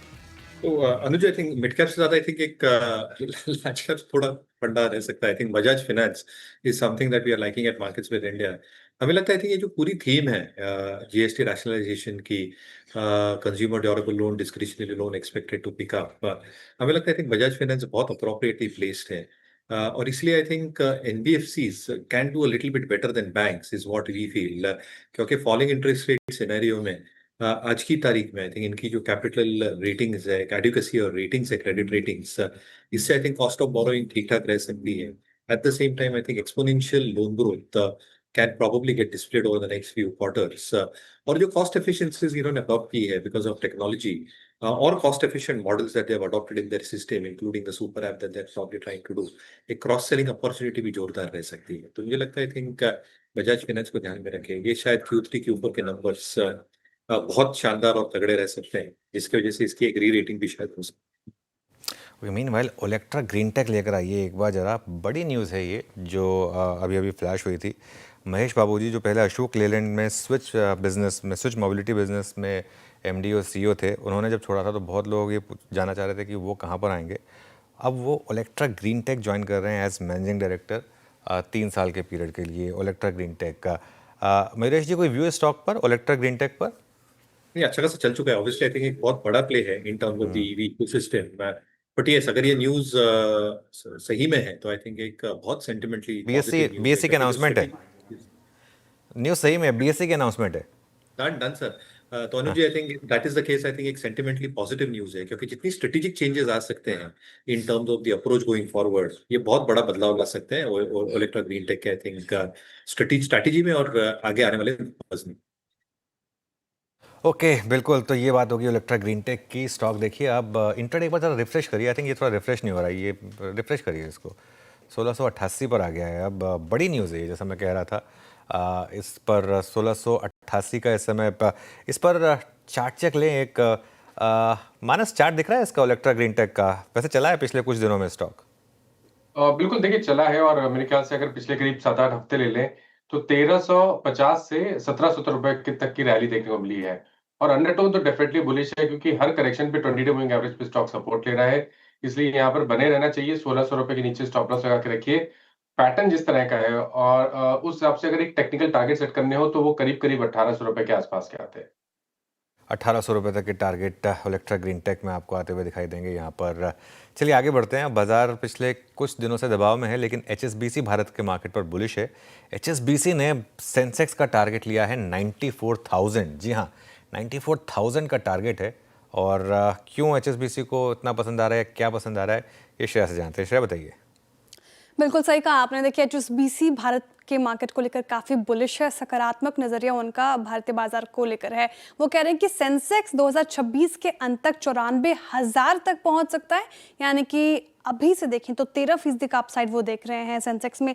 अब कारण समझते हैं कि HSBC आखिर बुलिश क्यों है। तो वो कह रहे हैं कि फॉरेन इन्वेस्टर्स ने सेलिंग की, इसमें कोई दोहराई नहीं है, लेकिन इंडियन इन्वेस्टर्स ने उतना ही सपोर्ट किया मार्केट को। साथ ही गवर्नमेंट की पॉलिसीज अगर आप देखें वो काफ़ी अच्छी है, जो अब इक्विटीज़ के लिए एक बड़ा पुश भी लग रही है। देखिए पहले भारतीय बाजार के वैल्यूएशंस को लेकर कंसर्न्स थी, इसको भी नकारा नहीं जा सकता, लेकिन अब वो कंसर्न्स कहीं ना कहीं धूमिल होती हुई नजर आ रही है, ऐसा HSBC मान के चल रहे हैं। और सबसे इंटरेस्टिंग बात अगर आप देखें तो फॉरेन फंड्स अभी भी इंडिया में लाइटली पोजिशन्ड है, यानी कि और भी स्पेस है इनफ्लोज का, जो कि आगे चलकर काफ़ी अच्छा होगा भारतीय बाजार के लिए। अब बात कर लेते हैं एशिया में क्या मूड माहौल है। तो एशिया के सीन की बात करें तो चाइना ऑलरेडी रैली कर चुका है, साथ ही कोरिया और ताइवान में AI स्टॉक्स काफ़ी ओवरली क्राउडेड है, और वहाँ पे कोई भी डिसअपॉइंटमेंट तो AI स्टॉक्स क्रैश होते हैं, जो इवेंचुअली मार्केट को क्रैश करते हैं। तो एक बड़ा रिस्क वहाँ पे ये दिखता है। तो HSBC कह रहे हैं कि एशिया कॉर्नर में अगर आप देखें तो इंडिया क्वाइट कॉर्नर है, जो कि अच्छी चीज़ है। तो HSBC का मानना है कि इंडिया की ग्रोथ स्टोरी अभी काफ़ी ज़्यादा स्ट्रॉन्ग नज़र आ रही है, तो आगे चलकर काफ़ी दमखम नज़र आ रहा है उनको भारतीय बाजार में, इसलिए ये बुलिश रिपोर्ट। ओके, चलिए बुलिश रिपोर्ट इस समय आती हुई इस इंडियन मार्केट पर। अब बात करते हैं आज की हीरो ऑफ द डे की। आज सुबह हमने बिग स्टॉक में मेंशन किया था मिंडा कॉर्प। एक बार लेकर आइए स्टॉक, इसका ज़रा इंट्राडे चार्ट। इंट्राडे में करीब 12% तक ऊपर था, अभी भी करीब 9-9.5% ऊपर है। इसके विजन 2030 के जो टारगेट्स हैं वो समझते हैं कंचन से। कंचन बताइए। जी डेफिनेटली आज शानदार रैली यहाँ पे हमें देखने को मिली है मिंडा कॉर्प के अंदर, और इसका विजन अगर देखा जाए तो वो काफ़ी ज़्यादा हमें स्ट्रॉन्गर साइड में दिखाई दे रहा है, और ब्रोकरेजेस का मानना भी यही है। इस टाइम पे अगर रेवेन्यू की बात करी जाए तो देखिए फिस्कल ईयर 25 में इनका जो रेवेन्यू था वो था 5056 करोड़ का।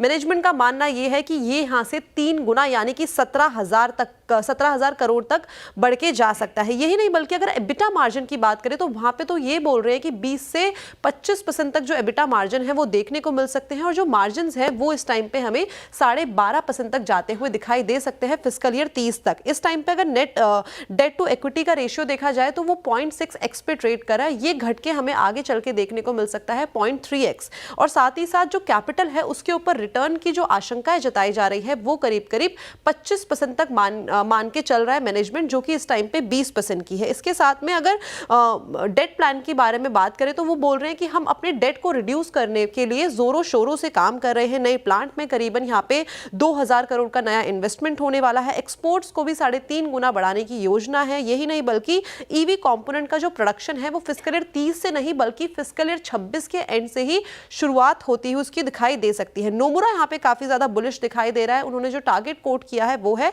620 रुपए का, और यही जो विजन 2030 है नोमुरा को काफी ज्यादा इस टाइम पे ल्यूक्रेटिव दिखाई दे रहा है, जिस लिहाज से बाइंग की रेटिंग और विजन अपग्रेड। विजन अपग्रेड कंचन, बहुत बहुत शुक्रिया। मेरे ख्याल से बीते 6 महीने में जिन जिन स्टॉक्स ने, जिन जिन कंपनियों ने विजन 2030 प्रेजेंट किया, सब में बहुत बड़ी रैली आई भी थी। हालांकि आज नाम मिंडा कॉर्प का है। आपकी स्क्रीन पे करीब 584 पे जो अभी targets, average target on the higher side दे रहे थे वो थे 620 के, जो कि इसका ऑल टाइम हाई ट्रैजेक्टरी भी है मोर और लेस अगस्त 2024 की। खैर, निफ्टी 25,065 पे मोर और लेस आज हमने 20 डेमा को इंटरडे बेसिस पे छुआ और 20 डेमा को रिविजिट किया हमने 5 सितंबर के बाद। But problem is Nifty bank now. हालांकि याद रखिएगा अभी भी 55,000 नहीं टूटा है, बट आज इसका भी लो 20 डेमा, यानी अनुज जो अब तक एक डिफरेंशियल था दोनों इंडस्ट्रीज में, आज वो दोनों डिफरेंशियल्स खत्म हो गए। आज दोनों ही इंडस्ट्रीज का लो 20 डेमा, यानी कल से जब हम नई पारी की शुरुआत करेंगे तो दोनों एक ही जगह बैठे होंगे अनुज, है? बिल्कुल। थोड़ा मार्केट में दिक्कत है, लेकिन वीरू मैं एक चीज़ बताऊं, ये अभी भी एक फ्रेश डाउन स्विंग मैं नहीं मानूंगा। हाँ। मेरा मानना ये है कि अभी भी एक थोड़ी सी करेक्शन ही है। मतलब डाउन स्विंग होगी अगर आप 20 डेमा को तोड़ देंगे और उसके ऊपर उसके बाद 2-3 दिन उसके नीचे क्लोज हो जाएंगे। जैसे 25,000 के नीचे अगर आप क्लोज होना शुरू कर देंगे अगर 1-2 दिन, तो फिर वो डाउन स्विंग की फिर थोड़ी सी एक पॉसिबिलिटी रहेगी। अभी के लिए मैं इसको डाउन स्विंग नहीं मानूंगा। लेकिन हाँ, एक चीज़ क्लियर है कि पिछले 2-3 दिनों में मार्केट का टेक्सचर बिगड़ा जरूर है और पैसा जो है वो बेच के बन रहा है इंस्टेड ऑफ बाय करके। जी हाँ, पैसा बेच के बन रहा है। और एक चीज़ बड़ी इंटरेस्टिंग होगी, लेट्स सी, आई मीन ये एक्सपायरी कैसी रहती है, क्योंकि इस एक्सपायरी से पहले जितने शॉर्ट कॉन्ट्रैक्ट्स के साथ FIIs आए थे उसमें से वो 50,000 तो रिड्यूस कर चुके हैं। ठीक है, रिड्यूस हुए हैं, बट पिछले 3 दिन में जो हमें मायूस कर रही है, जो हमारे को चुभ रही है, वो है उनकी कैश की हैवी सेलिंग। लेट्स सी ऊँट किस करवट बैठता है अगले 3 दिन में। क्लोजर टू एक्सपायरी काफ़ी निर्णायक होगी, काफ़ी महत्वपूर्ण होगी। अच्छा, कुछ स्टॉक्स जो कि आज सुबह से CNBC बास्केट ट्रेड्स में शामिल रहे। DLF सचिन जी का एक शॉर्ट था। Look at that short. क्या अगर आपने उनके कहने पे एक शॉर्ट किया होगा तो क्या कोलैप्स था इसमें। उनका एक शॉर्ट था टाटा मोटर्स 682.90, ये भी गजब कोलैप्स हुआ।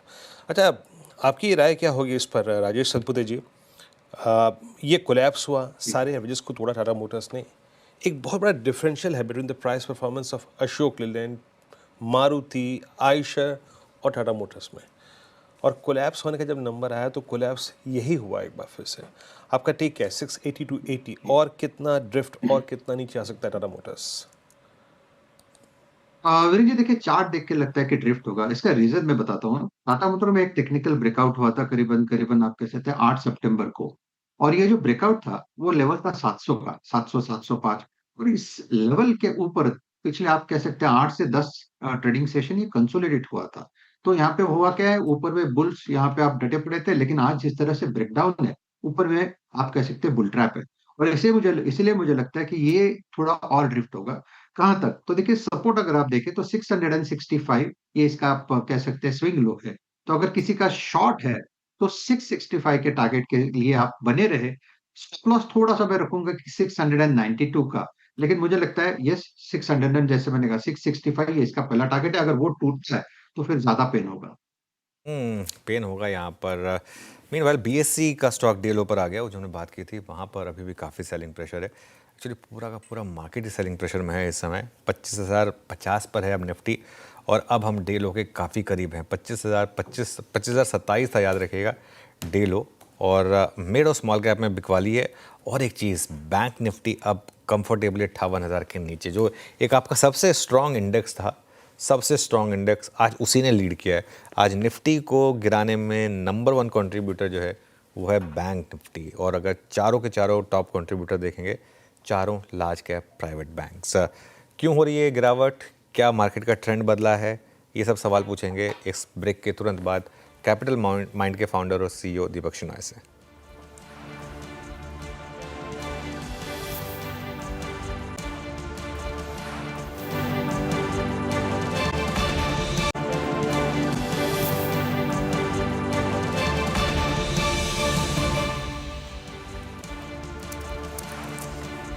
चलिए अब आगे बढ़ते हैं। हमारे साथ कैपिटल माइंड के फाउंडर और सीईओ दीपक शेनॉय जुड़े हैं, उनसे समझते हैं कि अब मार्केट में क्या अप्रोच रखी जाए। Deepak ji, good afternoon. सबसे पहले मैं आपसे शुरुआत करना चाहूँगा आईटी स्टॉक्स पर आपके व्यू से लेकर, और जो H1B वाला इशू आया उसके बाद से जिस तरीके की करेक्शन आई, उसको लेकर अब आपका क्या नज़रिया बन रहा है? तो अनुज जी, एक्चुअली क्या है अभी कि जो H1B का जो इशू है, पहली बात तो ये कि जिस तरह से लास्ट 3-4 सालों में H1B इन जनरल वो इतना अट्रैक्टिव नहीं रहा है इन कंपनीज को। वैसे भी उन्होंने कम किया हुआ है उनका डिपेंडेंस, लेकिन जिस तरह से I think anti immigration drive जो यूएस में चल ही रहा है वैसे भी, और जिस तरह से उन्होंने कॉस्ट बढ़ाया है इस वीजा का, आई थिंक इनको इम्पैक्ट इमीडिएट में कुछ तो पड़ेगा ही, कि उनको थोड़ा सा थोड़े से अपने स्ट्रैटेजीज चेंज करनी पड़ेंगी, और उनको अपने कस्टमर्स को ये बताना पड़ेगा कि देखो हम शायद इतना हायर नहीं कर पाएंगे यूएस में, जितना कर भी सके वो कर लेंगे, लेकिन उसके बाद अगर अब आपको जरूरत पड़ेगी तो हम पहले जैसे वीजा स्पॉन्सर करके लोगों को यहाँ नहीं लाया जा सकता है, हम इंडिया में ही हायर करेंगे, तो थोड़ा सा ऑफशोरिंग बढ़ जाएगा इसकी वजह से। और वो आई थिंक वो जब तक वो अग्रीमेंट अपने कस्टमर से नहीं लेते हैं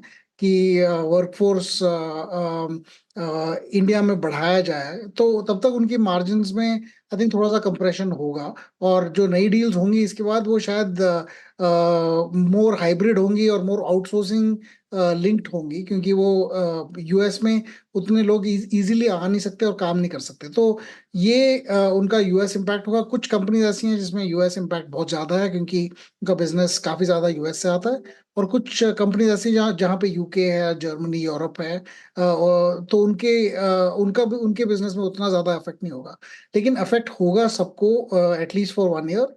एंड उस नए जो डील्स आएंगी शायद 2026 के बाद, फिर ही उनका मतलब कुछ मेजर चेंज होगा। तो आई थिंक शॉर्ट टर्म में हमें लगना चाहिए कि थोड़ा मार्जिन कंप्रेस हो जाए इन कंपनीज के, बट लॉन्ग टर्म में ये बिजनेसेस काफी स्ट्रांग है, इनके पास बहुत कैश है, ये अपने बिजनेस को सपोर्ट कर सकते हैं, और इनकी कैश फ्लोज बहुत मजबूत हैं। तो मुझे ये नहीं लगता कि इसमें कोई सीरियस डाउनसाइड का रिस्क है, पर जरूर मार्जिन्स कम होंगी तो शायद स्टॉक प्राइसेस में करेक्शन की संभावना हो सकती है बस। ओके, तो H1B वीज़ा ज़्यादा दिक्कत वाली लग नहीं रही आपको। Deepak ji, good afternoon. Overall market पर व्यू जानना चाहूँगे आपसे। जब लगता है कि बाजार की स्थिति अब थोड़ी सुधरती हुई नज़र आती है, तब तक कोई ऐसी खबर आती है कि मार्केट को लगा जाता है, लेकिन सवाल अहम है कि बड़ा ट्रेंड क्या लग रहा है आपको मार्केट का इस वक्त, और कैसे इन लेवल्स पर मार्केट को अप्रोच किया जाए? तो ये बता दूं श्रेया जी कि कोई बड़ा ट्रेंड लग ही नहीं रहा है। लग तो ये रहा है कि रोज हमें न्यूज आ रहा है एक तरफ से कि कुछ ये हो रहा है, या टैरिफ लग रहा है, या H1B या कुछ और, लेकिन कोई अच्छा न्यूज मार्केट को ऊपर नहीं लेके जा रही है, और जो बुरा न्यूज है वो मार्केट को नीचे भी नहीं लेके जा रही है। तो आई थिंक एक तरह से थोड़े से ज़ॉम्बी की तरह मार्केट मतलब एक तरह बिहेव कर रहा है कि ना ऊपर जा रहा है ना नीचे जा रहा है मीनिंगफुली, और कुछ स्टॉक्स में जहाँ पे सेलेक्ट स्टॉक्स में जहाँ पे मेजर चेंज नजर आ रहा है वहां पे आई थिंक इम्पैक्ट नजर आ रहा है। कुछ आईटी स्टॉक्स में जैसे H1B का, या फिर टेक्सटाइल स्टॉक्स में जहाँ पे टैरिफ्स का इम्पैक्ट ज्यादा है, तो आई थिंक उनको इफेक्ट नीचे की तरफ ज्यादा हो रहा है। और जहाँ पे इंडिया अपना मैन्युफैक्चरिंग इंक्रीज कर रही है यहाँ पे, या फिर सेमीकंडक्टर्स या फिर प्रिसिशन मैन्युफैक्चरिंग, यहाँ पे जहाँ पे इन्वेस्टमेंट्स हो रही हैं, और जो डोमेस्टिक कंजम्पशन के स्टॉक्स हैं कुछ, तो जहाँ पे जीएसटी का इम्पैक्ट आई थिंक उससे लोगों की यूजेज बढ़ जाएगी, उन स्टॉक्स में आई थिंक थोड़ा सा मतलब बेनिफिट हो रहा है। पर मुझे ये लगता है कि इस फेज को कंप्लीट करने के लिए इंडिया में 2 चीजें होनी चाहिए। एक तो इंटरेस्ट रेट्स थोड़े और कम होने चाहिए, हमारा इन्फ्लेशन बहुत लो है, और दूसरी बात लोगों के जो कैपेक्स अनाउंसमेंट्स है वो अभी तक मेजर तरीके से आए नहीं है। जैसे कि जीएसटी कम हुआ है, कंजम्पशन बढ़ रहा है, लेकिन लोग इन्वेस्ट नहीं कर रहे, कंपनीज इन्वेस्ट नहीं कर रही हैं, अभी तक उनके अनाउंसमेंट्स नहीं आए। आई थिंक वो भी आएंगे अबाउट अक्टूबर, नवंबर, दिसंबर में। तो उसके बाद हमें कुछ तो मतलब अप ट्रेंडिंग के लिए कुछ अप ट्रेंडिंग वाले न्यूज तब आ सकते हैं। लेकिन मुझे लगता है कि अभी के लिए जब तक कि एफआई सेलिंग कर रही हैं, डोमेस्टिक्स बाय कर रही हैं, मार्केट थोड़े से लिम्बो में ही रहेगा थोड़ी देर के लिए। जब एफआई अपना सेलिंग बंद करेंगी तब शायद मार्केट में शॉर्ट टर्म अप मूव आने की संभावना है। लॉन्ग टर्म में मुझे ये नहीं लगता कि ये भी कोई प्रॉब्लम है। लॉन्ग टर्म में इंडिया का फ्यूचर ब्राइट है। ग्रोथ धीरे से आ रही है पर आ जरूर रही है। और इंडिया के जो बाकी मैक्रो फैक्टर्स है, चाहे आप गवर्नमेंट का डेट ले लो, चाहे आप इन्फ्लेशन ले लो, चाहे आप जनरल ग्रोथ भी ले लो, रियल ग्रोथ, आप वो सब पॉजिटिव हैं। लेकिन उनका इफेक्ट 3-4 साल में आएगा। अभी शॉर्ट टर्म में आई थिंक फ्लोज की वजह से ही मार्केट थोड़ा सा क्रैम्प्ड है और इसी रेंज में है। जब फ्लोज का डायरेक्शन चेंज होगा तभी शॉर्ट टर्म का चेंज होगा। तो आई थिंक नेक्स्ट क्वार्टर तक हमें ज्यादा होप्स नहीं रखनी चाहिए। और इनफैक्ट और बुरे अनाउंसमेंट्स का हमें प्रिपरेशन करना चाहिए, क्योंकि इंटरनेशनली जो अनाउंसमेंट्स हो रही हैं वो कोई भी हमारे हित में नहीं आ रही है। दीपक जी बहुत हद तक तो प्रिपेयर्ड ही हैं। ज़माना गुजर गया, अच्छा रिएक्शन दिए हुए। आपने बड़ा खूबसूरत नाम दिया है इसको, ज़ॉम्बी। ना बाजार चल रहा है ना गिर रहा है, हम इसे कहते हैं खून चूसने वाला बाजार, है ना। बट फिर भी इस वक्त डोमिनेट कर रही है ना, डोमिनेट कर रही है commodities. Look at metals, I mean ठीक है, लेट्स फॉरगेट आज क्या हुआ, लेकिन कमोडिटीज़, प्रीशियस मेटल्स आप देखिए, gold, silver, ferrous, non ferrous, क्या ये कंटिन्यूएशन जारी रहेगा बतौर ट्रेडर या फिर इन्वेस्टर भी? इस फेज को हमें कमोडिटीज़ पर लॉन्ग रह के खेलना चाहिए क्या? आई थिंक अगर आप थोड़ी सी साइक्लिकल प्लेयर हो, आपको अगर डर नहीं लगता है कि ये मार्केट अगर मेटल्स का गिर भी जाए तो ठीक है, रिस्क लिया जा सकता है। और ये शॉर्ट टर्म मार्केट्स होती है, 6 महीने 8 महीने की मार्केट्स होती हैं, और उसमें अगर आप खेल सको तो आई थिंक फिर ठीक है। आपको मार्केट को ट्रैक करना पड़ेगा। ये नहीं कि आप हमेशा से अभी से खरीदोगे तो गारंटी इसमें कोई ऊपर का प्रॉफिट है। ये साइक्लिकल्स हैं। अब देखिए सिल्वर में भी, अब लोग कहते हैं कि सिल्वर बड़ा अच्छा मार्केट है, लेकिन 1980s में दो ब्रदर्स थे, हंट ब्रदर्स, उन्होंने सिल्वर को उन्होंने कहा कि हम सारा सिल्वर खरीद लेंगे, तो जब हमारे पास ही सारा सिल्वर होगा तो लोगों को हमारे से खरीदने के लिए ज्यादा प्राइस देना पड़ेगा और हम कॉर्नर करेंगे सिल्वर मार्केट को। जब उन्होंने ये ट्राई किया तब लोगों को पता चला कि जैसे जैसे सिल्वर का प्राइस बढ़ता गया, एक टाइम वो आया कि जब ऐसी सिल्वर डिपॉजिट्स थी जिनको माइन करने में कोई प्रॉफिट नहीं हुआ करता था, लेकिन सिल्वर के प्राइस की बढ़ने की वजह से वो भी प्रॉफिटेबल हो गई, तो और सिल्वर का सप्लाई आ गया मार्केट में। तो वो दोनों ब्रदर्स वैसे बैंकरप्ट हो गए थे सिल्वर के को चेस करते करते।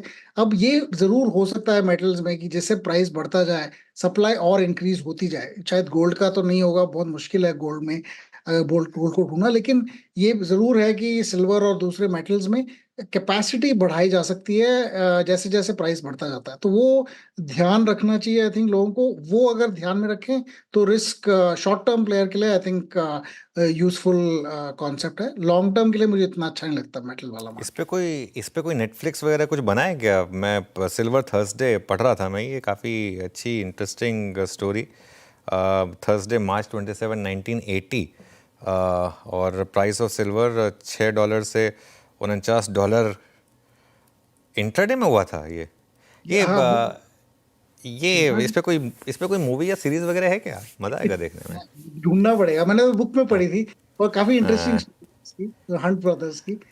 लेकिन नेक्स्ट टाइम मैं शायद देखता हूँ अगर कोई मूवी बनाई हो। हाँ, एक गलती ये हुई कि वो ऑयल एक्सपर्ट्स थे, उन्होंने सिल्वर में, मतलब ठीक है ऑयल टाइकून्स थे, वो सिल्वर में उन्होंने कुछ ज़्यादा ही बड़ी बेट ले ली, कुछ ज़्यादा ही सिल्वर बाय कर लिया। अच्छी बात है, चलिए काफ़ी इंटरेस्टिंग चीज़ है। और उसके बाद 90% गिर गए प्राइस, वाह सही। अच्छा, आप यहाँ पर इस समय ऑटोज़ में क्या व्यू रख रहे हैं दीपक जी? क्योंकि एक स्पेस है जो चल रही है मार्केट की और शानदार चल रही है, चाहे मार्केट ऊपर हो नीचे हो कुछ भी हो। एक आध दिन का भी करेक्शन आता है, जैसे आज आ गया, लेकिन अदरवाइज सबसे स्ट्रॉन्ग ट्रेंड ऑटोज़ में है, खासतौर से मारुति और हीरो मोटोकॉर्प जैसे स्टॉक में। आपका क्या व्यू है? तो इसमें एक तो ये बताना चाहूंगा सर कि हमारे पास थोड़े इन्वेस्टमेंट्स हैं यहाँ पे। हमने काफी पहले इसको इंडियन स्टोरी की वजह से, जहाँ पे India is one of the few countries जहाँ पे हम खुद अपनी हमारी खुद की ऑटो मार्केट है, बहुत सारे कंट्रीज में नहीं है, क्योंकि हमारी डोमेस्टिक मार्केट काफ़ी स्ट्रांग है। तो हमारे जो हमने जो इन्वेस्टमेंट्स किए हुए हैं काफ़ी 20-30 सालों से, अभी आई थिंक थोड़े से कार्स बेटर होने लग गए हैं हमारे डोमेस्टिक मैन्युफैक्चरिंग की। तो वो डोमेस्टिक मैन्युफैक्चरिंग की एक वाली स्टोरी हो गई। और दूसरी जो इंडिया ने काफ़ी बड़ा टैक्स लगाया था कार्स पे, अप टू 50% हमारा जीएसटी हुआ करता था, क्योंकि वो 28% तो था ही जीएसटी, उसके ऊपर 22% सेस हुआ करता था, तो 50% के करीब था। अब वो कम हो के 40% हो गया। 40% भी ज्यादा है, पर चलिए 10% कम तो हुआ। लेकिन उस वजह से आई थिंक गाड़ियों की कीमत में मतलब काफी कमी आई है। और जो 15 दिन का जो डिमांड था 8 तारीख से 22 तारीख तक, वो आई थिंक एक टाइम पे आ गया है, क्योंकि लोगों ने जब अनाउंसमेंट सुना कि ये होने वाला है 22 तारीख को, ऑब्वियसली लोगों ने अपने ऑर्डर्स को वेट करवाए और कि 22 के बाद ही खरीदेंगे। तो आई थिंक एक तो वो है कि शॉर्ट टर्म इम्पैक्ट है, और दूसरा इस प्राइस के कम होने की वजह से I think longer term impact ये है कि लोग और अफोर्ड कर सकेंगे। और जैसे आई थिंक इंटरेस्ट रेट भी कम होता है, जैसे अगर अक्टूबर या नवंबर में कम हुआ इंटरेस्ट रेट, तो फिर और अफोर्डेबल हो जाएंगी कार्स। तो मुझे लगता है कि कार का जो 4 व्हीलर का जो मार्केट है वो सबसे ज़्यादा इम्पैक्टेड है पॉजिटिवली। फिर ट्रक्स और 2 व्हीलर्स की बारी आती है। 2 व्हीलर्स में भी आई थिंक 2019 के बाद हमने उतने सेल्स नहीं देखे हैं महीने में जितने 2019 में हुए थे, और उस टाइम पे वो इंश्योरेंस का की वजह से हमारा प्राइस इंक्रीज हुआ था। तो आई थिंक अब उनका भी टाइम आ गया है कि इस जीएसटी कट के बाद उनकी भी मतलब डिमांड और प्राइस चेंजेस की वजह से सेल ज़्यादा हों। तो आई थिंक उनका टाइम भी आ रहा है, और दिवाली का भी टाइम है, तो hopefully this will be a good season for them. Trucks I think इनमें भी बेनिफिट होगा, पर इसमें उतना मतलब वॉल्यूम में बेनिफिट नहीं है, बट आई थिंक प्राइसेस में बेनिफिट ज़रूर होगा। सो उसका इम्पैक्ट थोड़ा सा डाउनस्ट्रीम आएगा। और ट्रैक्टर्स में भी इम्पैक्ट अच्छा है। तो बोथ मैन्युफैक्चरर्स के लिए अच्छा है, और फिर ये जो ऑटो एंसिलरीज हैं जिनका भी जीएसटी कम हुआ है, उनके भी काफ़ी पार्ट्स में जीएसटी 28% ही हुआ करता था, और कंप्रेसर्स और इसी में भी 28% था। तो आई थिंक वो सारे जो डिमांड है, आई थिंक उसकी वजह से ये सेक्टर अच्छा करना चाहिए, not for the next 1 or 2 years but for even for the next 10 years। India में इतनी कार्स बिकती है जितने फ्रांस में, और फ्रांस में इंडिया का 10% पॉपुलेशन भी नहीं है, आई मीन कंपैरिजन में। तो अगर हम वो देखें तो हमारे पास ग्रोथ की काफ़ी मतलब काफ़ी ग्रोथ का काफ़ी स्कोप है यहाँ से। तो मुझे ये लगता है कि लॉन्ग टर्म में भी ये सेक्टर अच्छा है। ओके, ये हो गई बात ऑटो स्पेस को लेकर। दीपक जी, डिफेंस पर काफ़ी बार आपसे चर्चा हुई है। अगर थोड़ा सा सेग्रीगेट करें डिफेंस स्पेस को, और सिर्फ मैं शिप बिल्डिंग कंपनीज के ऊपर आपका ध्यान लेकर जाऊं, और हाल फिलहाल में जो अभी आज CNBC आवाज़ की खबर पर मुहर भी लगी, 70,000 करोड़ का इन्फ्यूजन इनके लिए लाया गया है। तो इन सारे स्टॉक्स को कैसे देख रहे हैं आप? Mazagon, garden reach, stock specific तो हालांकि आप राय नहीं देंगे, लेकिन सेक्टर स्पेसिफिक अगर बात रखनी हो तो कैसे?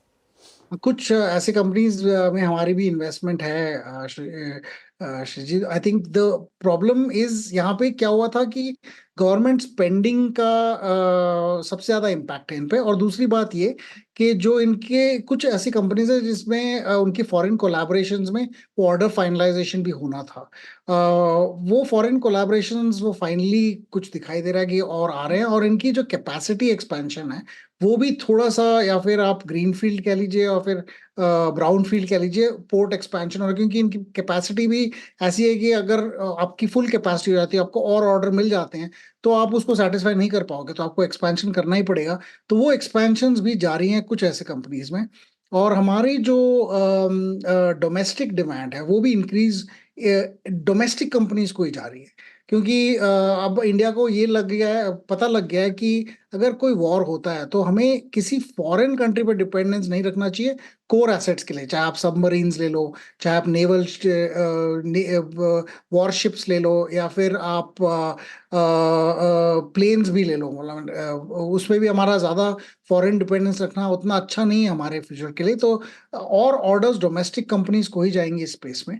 और जैसे जैसे और बजट्स आएंगे अगर आगे आगे जाके, तो इनमें जो लॉन्ग टर्म ग्रोथ है ये भी अच्छी होगी, क्योंकि हम ज़्यादातर ये जो सारी चीज़ें इंपोर्ट करते थे पहले, हम 90-95% हमारे कैपेक्स का हम सिर्फ इंपोर्ट करते थे दूसरे कंट्रीज से, इंडिया में बहुत कम बनाया जाता था, और अब वो ऑलमोस्ट उल्टा हो गया, 80% डोमेस्टिक हो गया है, 20% इम्पोर्ट्स हो गए।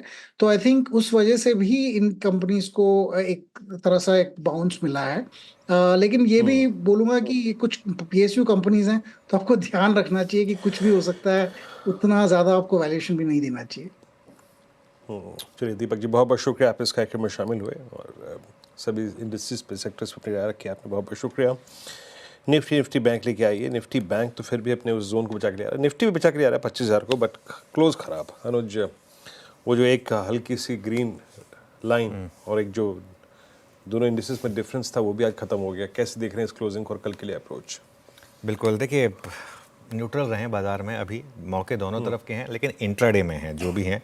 क्लोजिंग में मुझे लगता नहीं कि आप कोई पोजीशन कैरी करके जाना चाहते हैं, लेकिन एक चीज़ है, निफ्टी और बैंक निफ्टी दोनों अब एक मेक और ब्रेक जोन में हैं, और अगर 25,000 टूटा तो मुझे लग रहा है कि फिर 24,800 का एक रिस्क ओपन होगा।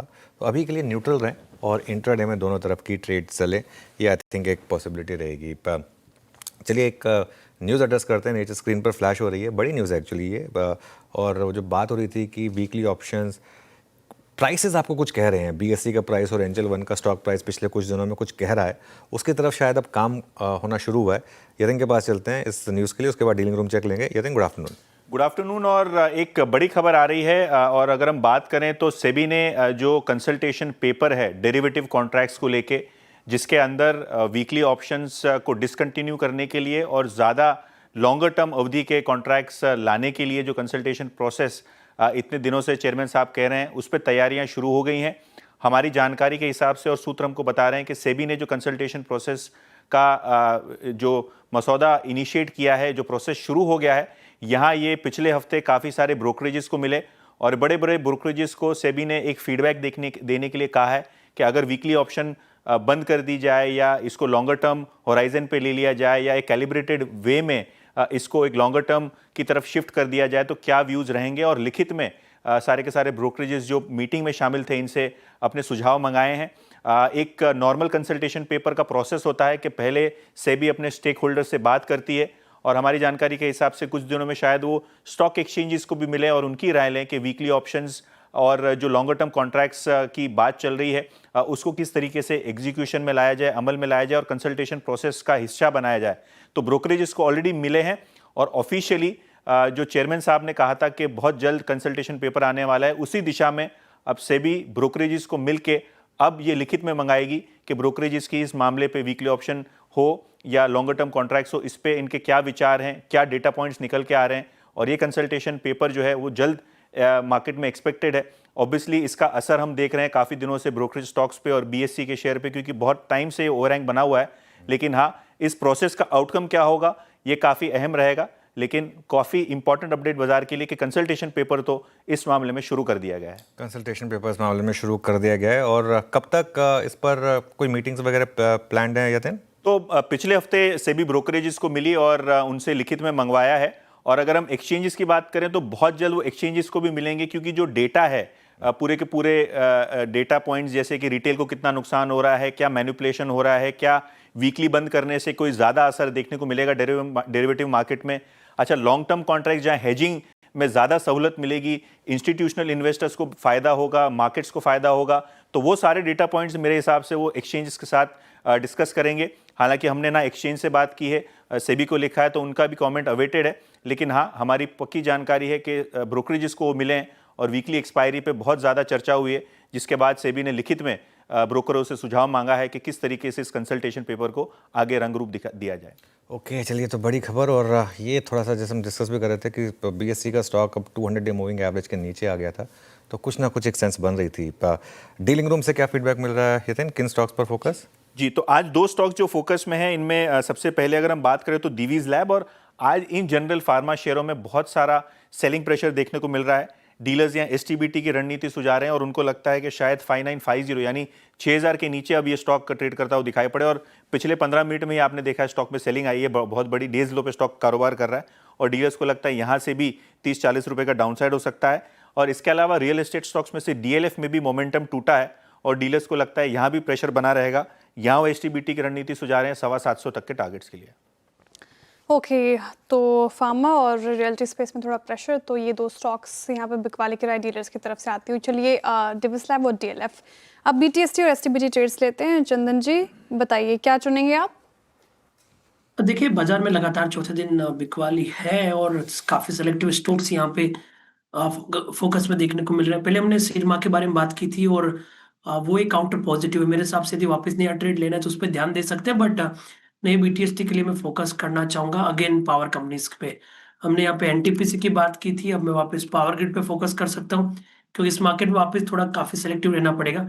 तो पावर ग्रिड पे बीटीएसटी की जा सकती है, सपोर्ट रहेगा 289 का, ऊपर में 301 का target.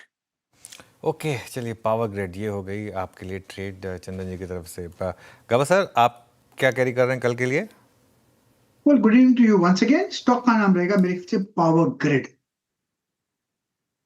Power sorry SBI card, not Power Grid, sorry गलती हो गई मेरी, एसबीआई कार्ड, गलती मेरी है। स्टॉक गैप अप तो खुला था, फिर एक डिप भी मिला, लेकिन फिर सस्टेन किया कल के क्लोज के वहां से, फिर एक बाउंस मिला। इसमें अब इनहेरेंट स्ट्रेंथ नजर आती है। ट्रेड करा है 886 के आसपास, ₹6 का स्टॉप लगाएंगे 880 का। मुझे लगता है टारगेट करीब होगा 900 के करीब, मेरे ख्याल से वहां तक जाना चाहिए। तो yes, SBI card. Okay, Rajesh Satpathy ji आपका ट्रेड क्या रहेगा? विनय जी देखिए, मेरी नजर है जुबिलेंट फूड के चार्ट के ऊपर। मुझे लगता है यहाँ पे एक डबल बॉटम फॉर्मेशन है, 620 के आसपास का एक बॉटम लगा है, तो हम 620 का स्टॉप लॉस मेंटेन करेंगे और जुबिलेंट फूड लेके जाएंगे। मुझे लगता है इसका कल का एक स्विंग का एज अ बीटीएसटी टारगेट होगा करीबन 645 से 650। So Jubilant food is a buy. Okay, Jubilant food यहाँ पे खरीदारी की राय आती हुई राजेश जी की तरफ से। मानस जी आप बताइए। तो देखिए एम्बर की अभी बात हुई थी, ऑप्शन में एक ट्रेड दिया था, लेकिन मेरा समझना है कि अगर बीटीएसटी की तरह देखें तो एम्बर में एक फ्यूचर में भी एक पोजीशन बनाई जा सकती है एज ए बीटीएसटी। इसके फ्यूचर में खरीदारी करेंगे। आपके जो स्टॉप लॉसेस हैं वो रहेंगे 83.25 के, 8325 के स्टॉप लॉस से एम्बर के फ्यूचर में खरीदारी करेंगे और टारगेट आपको 8625 के सेट करने हैं। ओके, अब वीरो के पास चलते हैं और जानते हैं आज की मार्केट ब्रेथ कैसी रही। वीरो, खराबी रही होगी आज तो? जी अनुज, खराब रही ब्रेथ, और एक बास्केट जो हमको अब तक बचा रही थी, सिक्योर कर रही थी मेटल्स या फिर बैंक्स, वो भी आज कोलैप्स हुई। हालांकि चुनिंदा बैंक्स ठीक थे, but look at short 113, long मात्र 34, शॉर्ट कवरिंग 10 में और 35 में लॉन्ग अनवाइंडिंग, यानी जहां प्रॉफिट्स थे। फॉर इंस्टेंस बैंक्स, बाजार ने उन प्रॉफिट्स को कैश में कन्वर्ट करना ठीक समझा ऐसी सूरत हाल में जब हम बहुत क्रिटिकल माह के पास क्लोज हो रहे हैं। ये स्लाइड्स पे आते हैं कि करके स्टॉक्स को देखते हैं जहां पे आज longs, long unwinding, short covering और फ्रेश शॉर्ट था। केन्सटेक आज ऑल टाइम हाई पे, नहीं not all time high, but एक स्ट्रॉन्ग मूव दिया था इसने एट 7463, क्लोज हाई, मतलब उस पिछले के स्विंग के पास हुआ। बाकी पिडलाइट में पुल बैक था। Indian bank still strong, power grid, SBI cards post I think monthly numbers. उसके बाद देखिए तो जुबिलेंट फूड्स में शॉर्ट कवर था। एम्बर एंटरप्राइजेस आज बहुत ही शानदार 1.5% ऊपर, ऑल टाइम हाई पे क्लोज हुआ। कैनरा बैंक में शॉर्ट कवरिंग थी, एचएल टेक्नोलॉजीज और आरबीएल बैंक में। और जहां शॉर्ट डेवलप हुआ उसमें थे PV infratech, Godrej properties, Inox wind, कल्याण ज्वेलर्स, भारत फौज। आज रियल स्टेट में याद रखिएगा बहुत ही गंभीर कोलैप्स है। मेगा मंथ जो बेस थे वो मल्टी मंथ बेस थे जो वायलेट हुए। और उसके बाद अदानी एनर्जी सॉल्यूशंस को देखिए, यहाँ पे क्या हुआ, लॉन्ग्स जो थे वो ट्रिम हुए। सम अदर मदरसन का यही केस है, अदानी ग्रीन्स का, टीटागढ़ रेल सिस्टम का और आरवीएनएल। ये वो स्टॉक्स हैं जो कि पिछले 20 दिन में काफ़ी स्ट्रॉन्ग मूव दिए गए थे और अदानी ग्रुप के स्टॉक्स तो खैर इस हफ्ते दिए थे, सब में आज लॉन्ग स्क्वायर ऑफ हुआ। तो बाजार में खड़े रहने का जो पोटेंशियल था वो कम ही लोगों के पास था। बाकी इक्का दुक्का जो स्टॉक्स थे वो बहुत अच्छा करके गए। उसमें आप कैनरा बैंक को देखिए 123.20 पे काफ़ी स्ट्रॉन्ग मूव देके गया। यूएसएल आज एक सरप्राइज पैकेज था। एक बार बस एक टुवर्ड्स क्लोज टाटा कंज्यूमर पे एक सेंस और ले लेते हैं क्योंकि ये स्ट्रॉन्ग क्लोज दे रहा है। चंदन, टाटा कंज्यूमर एक ऐसे माहौल में जब एग्रेसिव स्टॉक्स बैकफुट पे आ रहा है, अब फाइनली इस पर आउटलुक क्या बन रहा है, कौन सी ट्रेजेक्ट्री के लिए ओपन हो रहा है अपने आप को, कर रहा है अपने आप को? बिल्कुल टाटा कंज्यूमर पे ऑलरेडी खरीदारी की सलाह दे चुके हैं। मेरा मानना है कि बुलिश बायस रहेगा। इमीडिएट बेस पे देखें तो 1120 का सपोर्ट होगा, ऊपर में लगभग 1175 1180 के टारगेट के लिए। ओके, चलिए ये टाटा कंज्यूमर पर एक व्यू हो गया। अब एक काम करते हैं, मार्केट का पंचनामा, इसका टीजर लेकर आते हैं आपके लिए। श्रेय बताइए आज क्या सवाल है? काफ़ी ज़्यादा सवाल है और एफएमसीजी स्पेस में जिस तरीके से आज काफ़ी दिनों के बाद एक रैली देखने को मिल रही है, तो काफ़ी दर्शक जो हैं हमारे पूछ रहे हैं नेस्ले इंडिया पर, और हालांकि व्यू मांग रहे हैं और ख़रीद और भाव उन्होंने नहीं बताया। तो नेस्ले इंडिया पर क्या व्यू रहेगा? काफ़ी वॉलेटाइल ये पूरे स्टॉक्स रहते हैं, सीसॉ पैटर्न रहता है, उठा पटक को देखने को तो मिलती है। मैं आपको ना नेस्ले का एक चार्ट दिखाता हूँ। एक बार नेस्ले का एक 5 साल का चार्ट दिखेगा, ये 6 महीने का चार्ट, और ध्यान रखिएगा ये बड़ी रैली एक ऑलरेडी हुई है, क्योंकि वो जीएसटी कट के बाद से 5 साल में इस स्टॉक ने एफडी से कम रिटर्न जनरेट करे होंगे या उसके बराबर रिटर्न जनरेट करे होंगे। देखिए क्या है कि ये स्टॉक जिसे कहते हैं ना ऊंचे दाम फीका पकवान, ये वो वाला स्टॉक है बेसिकली। जब चलता है तो अच्छा चलता है, अच्छा पैसा आपका डिस्ट्रॉय नहीं करता है, तो ये एक अच्छी चीज़ है। मतलब गंदे से गंदे बेयर मार्केट में स्टॉक ज़्यादा नहीं करता है। लेकिन देखिए 12 महीने का चार्ट, अब क्या है कि इसका वो मोजो ख़त्म हो चुका है जो एक समय पे हुआ करता था, तो मेरे ख्याल से बेटर रहेगा कि एग्जिट। ओके, एग्जिट की सलाह फिलहाल नेस्ले इंडिया पर। काफ़ी सुस्त ये स्टॉक चला है 5 साल में, तो ये एक राय। ऑटो स्पेस पे अभी हम जिक्र भी कर रहे थे थोड़ी देर पहले, हीरो मोटोकॉर्प जो आपके बिग स्टॉक्स में काफ़ी बार शुमार भी था, काफ़ी अच्छा जनरेट किया है इसने रिटर्न। इन स्तरों पर पूछ रहे हैं राहुल जी, क्या खरीदारी की जा सकती है? थोड़ा वेट करें आप, क्योंकि अगर आपने मिस कर दिया तो आई थिंक हमने 4400 पे बात की थी, उससे पहले भी की थी, लेकिन 4400 से इस वाले स्विंग की बात की थी, वहाँ से 5500 तक गया था। मेरे ख्याल से थोड़ा अगर करेक्ट होकर ये 20 डेमा के आसपास आ जाएगा तो वो मेरे ख्याल से फिर एक श्रेया बेटर लेवल होगा एंट्री करने के लिए, अगर आपने अब तक नहीं लिया है तो। ओके, थोड़ा सा इंतजार। चलिए अब 3:35 पर सीएनबीसी आवाज़ की सभी सोशल मीडिया प्लेटफॉर्म्स पर, एक्स पर, इंस्टाग्राम पर, यूट्यूब पर आपके क्वेरीज को एड्रेस करेंगे। 3:35 पर मार्केट का पंचनामा, ध्यान रखिएगा। कुछ और स्टॉक्स एड्रेस कर लेते हैं जहां पर जाते जाते भी ठीक ठाक मूव है। एक बार पिडिलाइट का चार्ट रखिए स्क्रीन पर, 2% की तेज़ी के साथ वायदा के टॉप गेनर्स में शुमार और क्लोज होने की तैयारी। कुछ केमिकल स्टॉक्स भी आज दीपक नाइट्राइट भी सुझाया गया था पैनल में। पिडिलाइट देखेंगे एक बार मानस जी, ये चार्ट कैसा लग रहा है? 1519 के लेवल पर चेज किया जाए इसको या फिर कोई ट्रेड बन रही है? हालांकि वक्त कम है अभी फिलहाल। नहीं तो आई थिंक वेट करेंगे, अभी खरीदारी नहीं करनी चाहिए, क्योंकि अगर आप देखें तो 1520 से 1540 की रेंज में मल्टीपल रेजिस्टेंस दिखते हैं।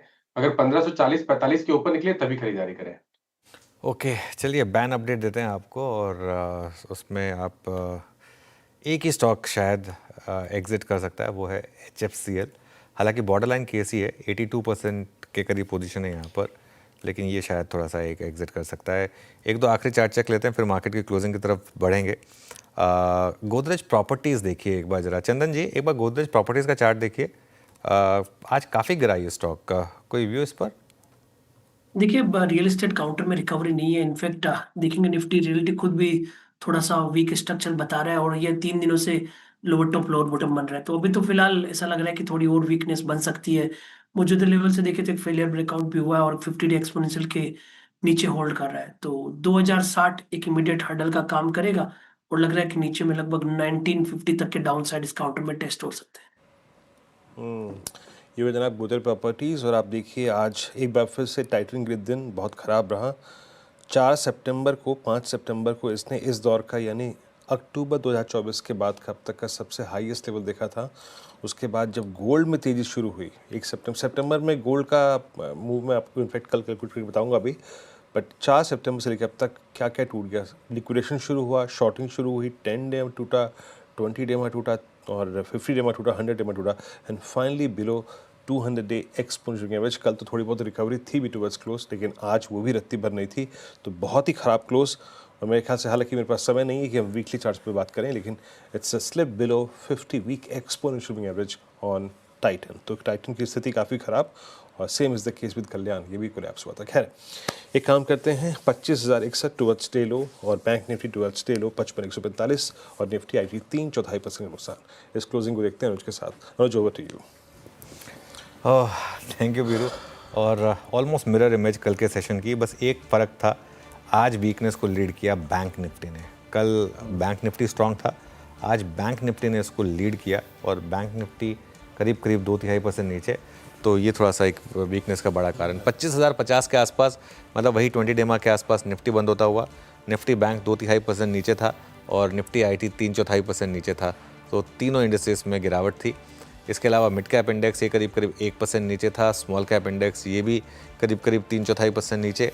एडवांस डिक्लाइन देखिए आप, करीब करीब 950 बढ़ने वाले शेयर थे और करीब करीब 2000 गिरने वाले शेयर थे, तो एडवांस डिक्लाइन भी थोड़ा सा आज खराबी था ट्रेड में। अब सेक्टोरल हीट मैप देखते हैं एक बार ज़रा कैसा रहा। सबसे ज़्यादा प्रेशर था आज रियल एस्टेट में। हाई बीटा इंडेक्स से ये ध्यान रखिएगा 2.5% नीचे था। कैपिटल मार्केट आई थिंक वो टुवर्ड्स द एंड जो न्यूज़ आई उसका एक इम्पैक्ट पड़ा, यहाँ पर 1.5% नीचे था।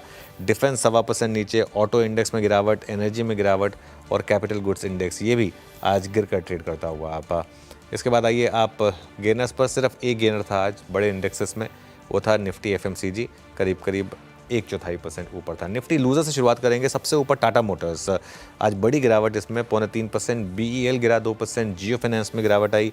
अदानी एंटरप्राइजेस, विप्रो और बजाज ऑटो ये भी काफ़ी गिरकर बंद हुए। गेनर्स देखते हैं आज गेनर्स में क्या क्या है। पावर ग्रिड 1.5% ऊपर था। NTPC 1.5% ऊपर रहा। HUL में थोड़ी सी बढ़त थी। HCL टेक, JSW स्टील और मारुति ये कुछ स्टॉक्स रहे। तो कुल मिलाकर मार्केट की खराब ग्रोथ। एक दो स्टॉक्स और दिखाता हूं मैं आपको एक्चुअली जिन्होंने बहुत प्रेशर डाला मार्केट के ऊपर।